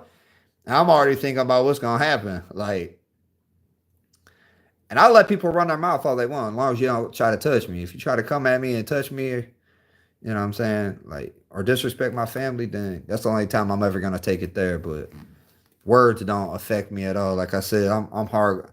I'm hard, man. I can't no words really affect me, bro. Like I don't let nothing get to me. I mean, we're all human. Sometimes things like I made a video about how like Because when you're putting a positive message out there, it's not going to appeal to the masses. The masses want negativity. They want drama. I made a video where I was pretending like I was having road rage when really I wasn't. It was just like a clickbait just to see because I was just trying different things when I first started my channel. And that thing, it took off like crazy. It had hella views. I'm like, oh yeah, I make a fake road rage. I mean, I make a road rage video, and fucking people go crazy over it. It's like piranhas in a pool. But then, I post a video about how I overcame alcoholism, and that shit got like 12 views. I'm like, damn, y'all bogus. YouTube played me. But and if it's meant to be, it'll meant to be. It'll take off. Hopefully, maybe, but we'll see. I know people on YouTube that told me that they posted videos. They posted videos 2 years ago, and they just now took off. So it's like you just never know. When you get into your 30s, fighting isn't cool unless you're in a cage getting paid. Exactly. Yeah, that's what I do. I just watch UFC fights, and now I'm just a fighting fan. Uh, yeah, advise anybody to avoid a fight at all costs because you don't know what's going to happen. I actually made a video about that the other day too. Like me, I'm gonna walk away. If I even detect before we even get into an altercation, if I even detect that you're an unintelligent person, and I could just like, cause I got I'm really good with like my discernment. People say I got discernment all the time. A lot of my spiritual friends, religious friends, they all say I got a good, sense of discernment. Cause I could smell it on somebody. I can hear it from a mile away in their voice, the way they're talking, the way they're carrying themselves, the way they look, the way they're acting. I could just see it. And I'm like, nah, this person ain't somebody I'm trying to be around. It's like I could feel their negative energy before I even got to talk to them. You know what I mean? Exactly. Trust your spirit, trust the gut, trust your conscience, trust your heart, whatever you want to say. But yeah, and you'd be surprised how like for a long time I didn't. I always went like my gut would be telling me something, or my spirit would be talking to me, God would be talking to me, whatever, and I wouldn't listen. And I made a lot of bad decisions that way. It was like all the times I should have said, like, I'm like, man, I don't know about going to this party tonight. Man, my guts telling me not to. And then I go anyways, and then some bullshit popped off. I'm like, damn it, I should have just listened to myself. And now that I'm in my 30s and I have been, you know, getting more spiritually connected, and getting more emotional intelligence. I listen to my gut all the time now.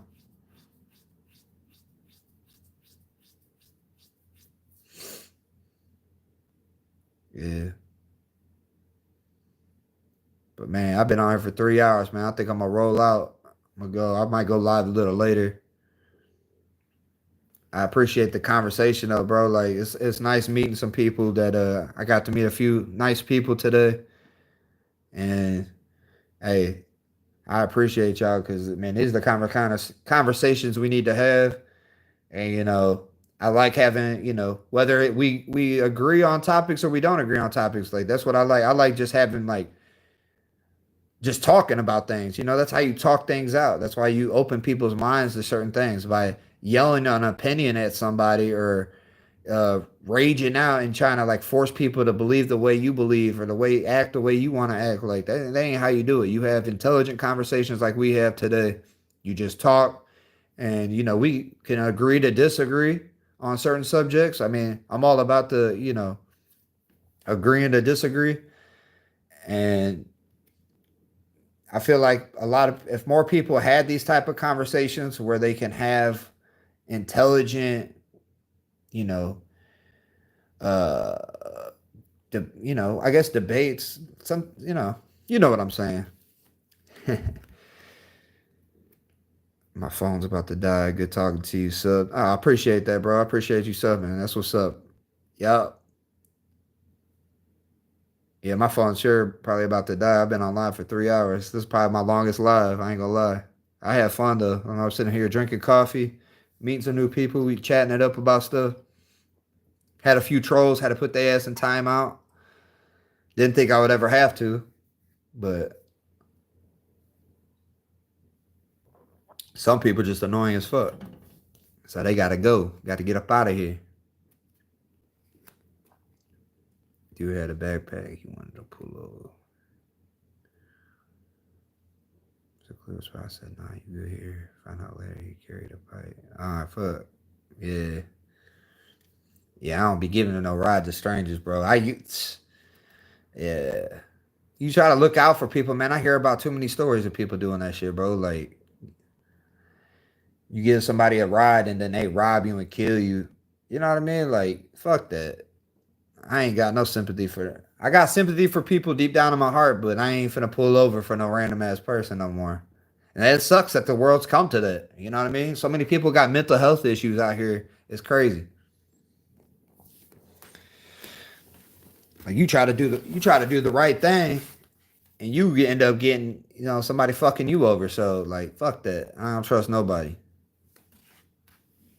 I got real bad trust issues. That's why I like talking to people on the internet and chilling and talking, but in real life, yeah, I don't fuck with nobody because people so fucking fake. You just never know what nobody's true intentions are anymore. This world's got people's minds so fucking distracted and combobulated and just twisted, and they think dark. You know what I mean? It's just like it's a lot of dark energy out in the world, man. I'm trying to be a light. I got big homie Jesus. I'm good. I feel you. Yeah, keep your head on a swivel. Look, check that out. Got that Z wrapped around the cross, man.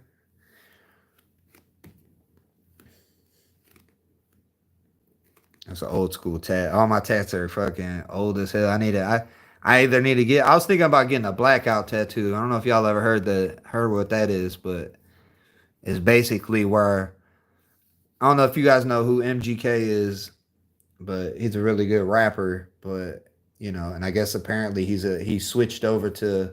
I haven't listened to him since he switched over to like punk rock and stuff or whatever he's doing now. That's not my really. I like punk rock music. I like rock and roll. I love all kinds of music, honestly. But yeah, Machine Gun Kelly. His new music. I don't know. I really ain't really gave it a shot. It's just like too soft for me. I like drill music. I'm not just playing, but I like gangster music. Unfortunately, it's a bad message, but it's just the beats and the lyrics. Some rap is really good. Like their lyrics are really good. But but I like alternative rock. I like country now that I'm in my older age. Even though I used to hate country because I never gave it a shot, and then I fell in love and I started listening to country. I was like, man, these are some good ass love songs. Like, so now I'll be bumping country a lot, but you know, but yeah, MGK he had hella tattoos, some good ass ones too. He spent a lot of money, but he got it all covered up like on this big ass blackout tattoo, and I was thinking about doing it because it was the message that he was talking about behind it was like basically he's turned a new leaf in his life, so like he wanted to like block out, basically cover up his past in a way.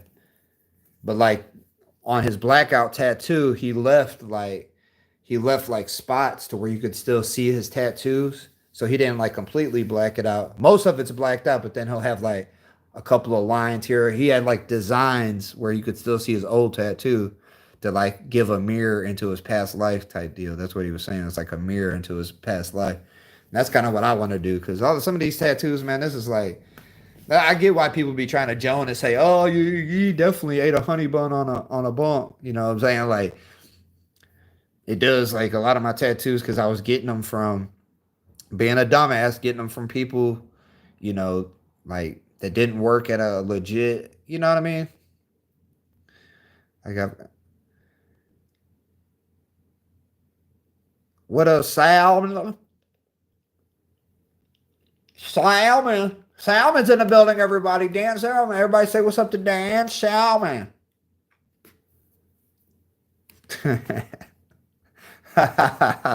He said, "Hell no." He switched genres of music after EM cooked him.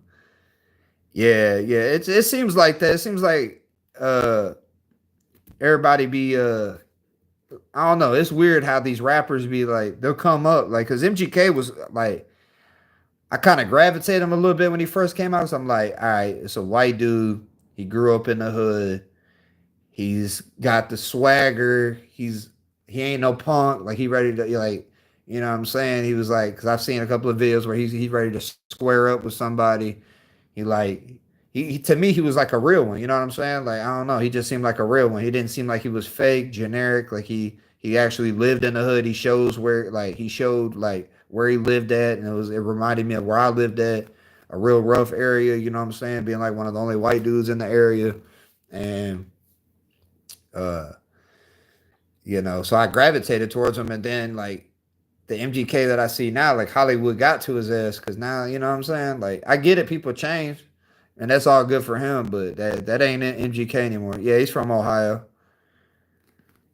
Yeah, he's from Cleveland.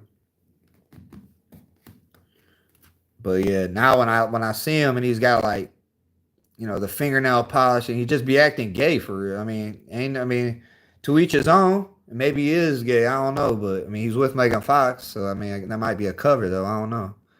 But he basically is feminine as fuck. Let's just put it like that. He might not even be gay, but he be acting feminine. Like the way he dresses is super feminine, and I ain't with all that.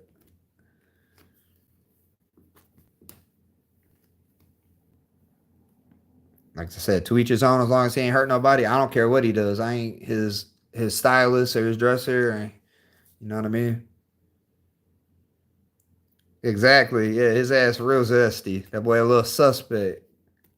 Cause I don't see how you go from being a hood ass motherfucker, like unless and then he was a part of Bad Boy too. So he was probably going to them Diddy parties and getting all type of, don't know what the fuck, you know what I'm saying? I know that's what I'm saying. Eminem show got his ass, didn't he? Like I thought I like that. I liked MGK's Rap Devil. Like that was a cold ass verse. Like that's the MGK I liked it where he's snapping like that. You know what I'm saying? Because I've heard his freestyles before, like when he was on a couple of talk shows, and and I know we get older and we get a little softer because I'm not even like half as bad, as I used to be. You know what I mean? I'm kind of soft. People look at me as soft now. People call me corny. I'm soft. I'm whatever. But I know deep down in my heart, I'm a better person. And you know what? It ain't always about being hard, but I still got that lion in me. Don't get me wrong. I'll come right out this month. I'll switch like I'm trying to be. I want to be a hippie, bro. I be getting jealous of like hippies who just be getting high all the time and they just be chilling, man. Like, yeah, like why are you talking like so loud, bro? Just chill, bro. You know what I mean? That's what I'm on. That's what I want to be on. I just want to be like chilling, man. Like, what's up? What y'all got going on today, man? It's the holiday weekend. What we got going on, man? Dan Salmon ain't get no coochie this weekend, man. That boy ain't got no hoes, man. That boy Salmon ain't got no hoes. I'll just play. I used to bump back in the early days, lace up. He fell off at the end. Yeah. I already read that. Okay. Yeah, the Diddy party insane. Y'all been checking that Diddy trial out? And that Diddy trial crazy as a mug. What? Stop it. You pounding your motherfucking hand, probably watching me, gay ass boy. That's why you be talking shit so much. You be like, oh fuck, he's sexy. I'm turning into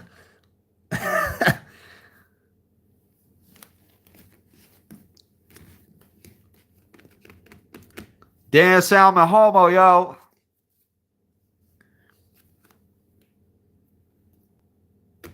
No, I'm just fucking with you. I'm just fucking with you, bro. Yeah. Yeah, you would think that Diddy trial would be getting more like damn, see, look, I'm stuttering like a motherfucker. Publicity, Dumbass can't even pronounce publicity. Publicity. I'm country as fuck too, y'all, and I'm ghetto. So I try not to be like. I'm trying to learn how to not speak so much in Ebonics, and I can in a professional setting. Like I can get proper real quick, but I never know who's watching these videos. Some of like my friends will be like, "Yeah, man, my kids like your channel." I'm like, "What? Your kid? Why your kids watch my stuff?" Luckily, I'm promoting positivity on here, but all my videos are 18 and up. And my lives are 18 and up, but somehow, some way, younger ass people be watching my lives. So then all right, bro, you be easy too. I'm about to get off of here too. My phone just gave me a notification saying my battery's about to die. So, but y'all be easy. Y'all have a good weekend. Be safe. I'm gonna get on live later probably. I ain't gonna lie. I ain't got much going on. I told you I'm lame. I'm finna play some board games with the old lady. Probably go for a bike ride or something. Lift some weights. Boring stuff.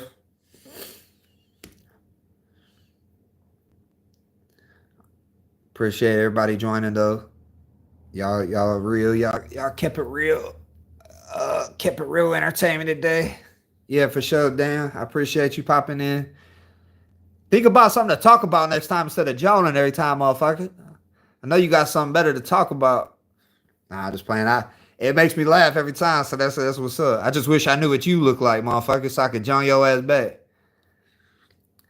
I'm gonna find out what you look like one of these days, cause I know your ass got a big ass nose. Your ass got a motherfucking crooked eye. Something fucked up. With you got some teeth like you been chewing on bricks. You got little skinny ass legs. You probably 5'1", built like a little twig, or your ass fat as hell. You got something going on. Otherwise, your ass wouldn't be fucking joning, motherfucker. I know you. I know your kind. Don't be playing with it. It's all good. I'm gonna find something. I don't care if your ass look like Brad Pitt. I'm finna join your ass. You probably got a ponytail, a man bun, a stinky ass breath. You got something, motherfucker. And I'm gonna find it if it's the last motherfucking thing I do. All right, y'all. I'm gonna get charged up my phone. I'm gonna pop back on here later. Peace.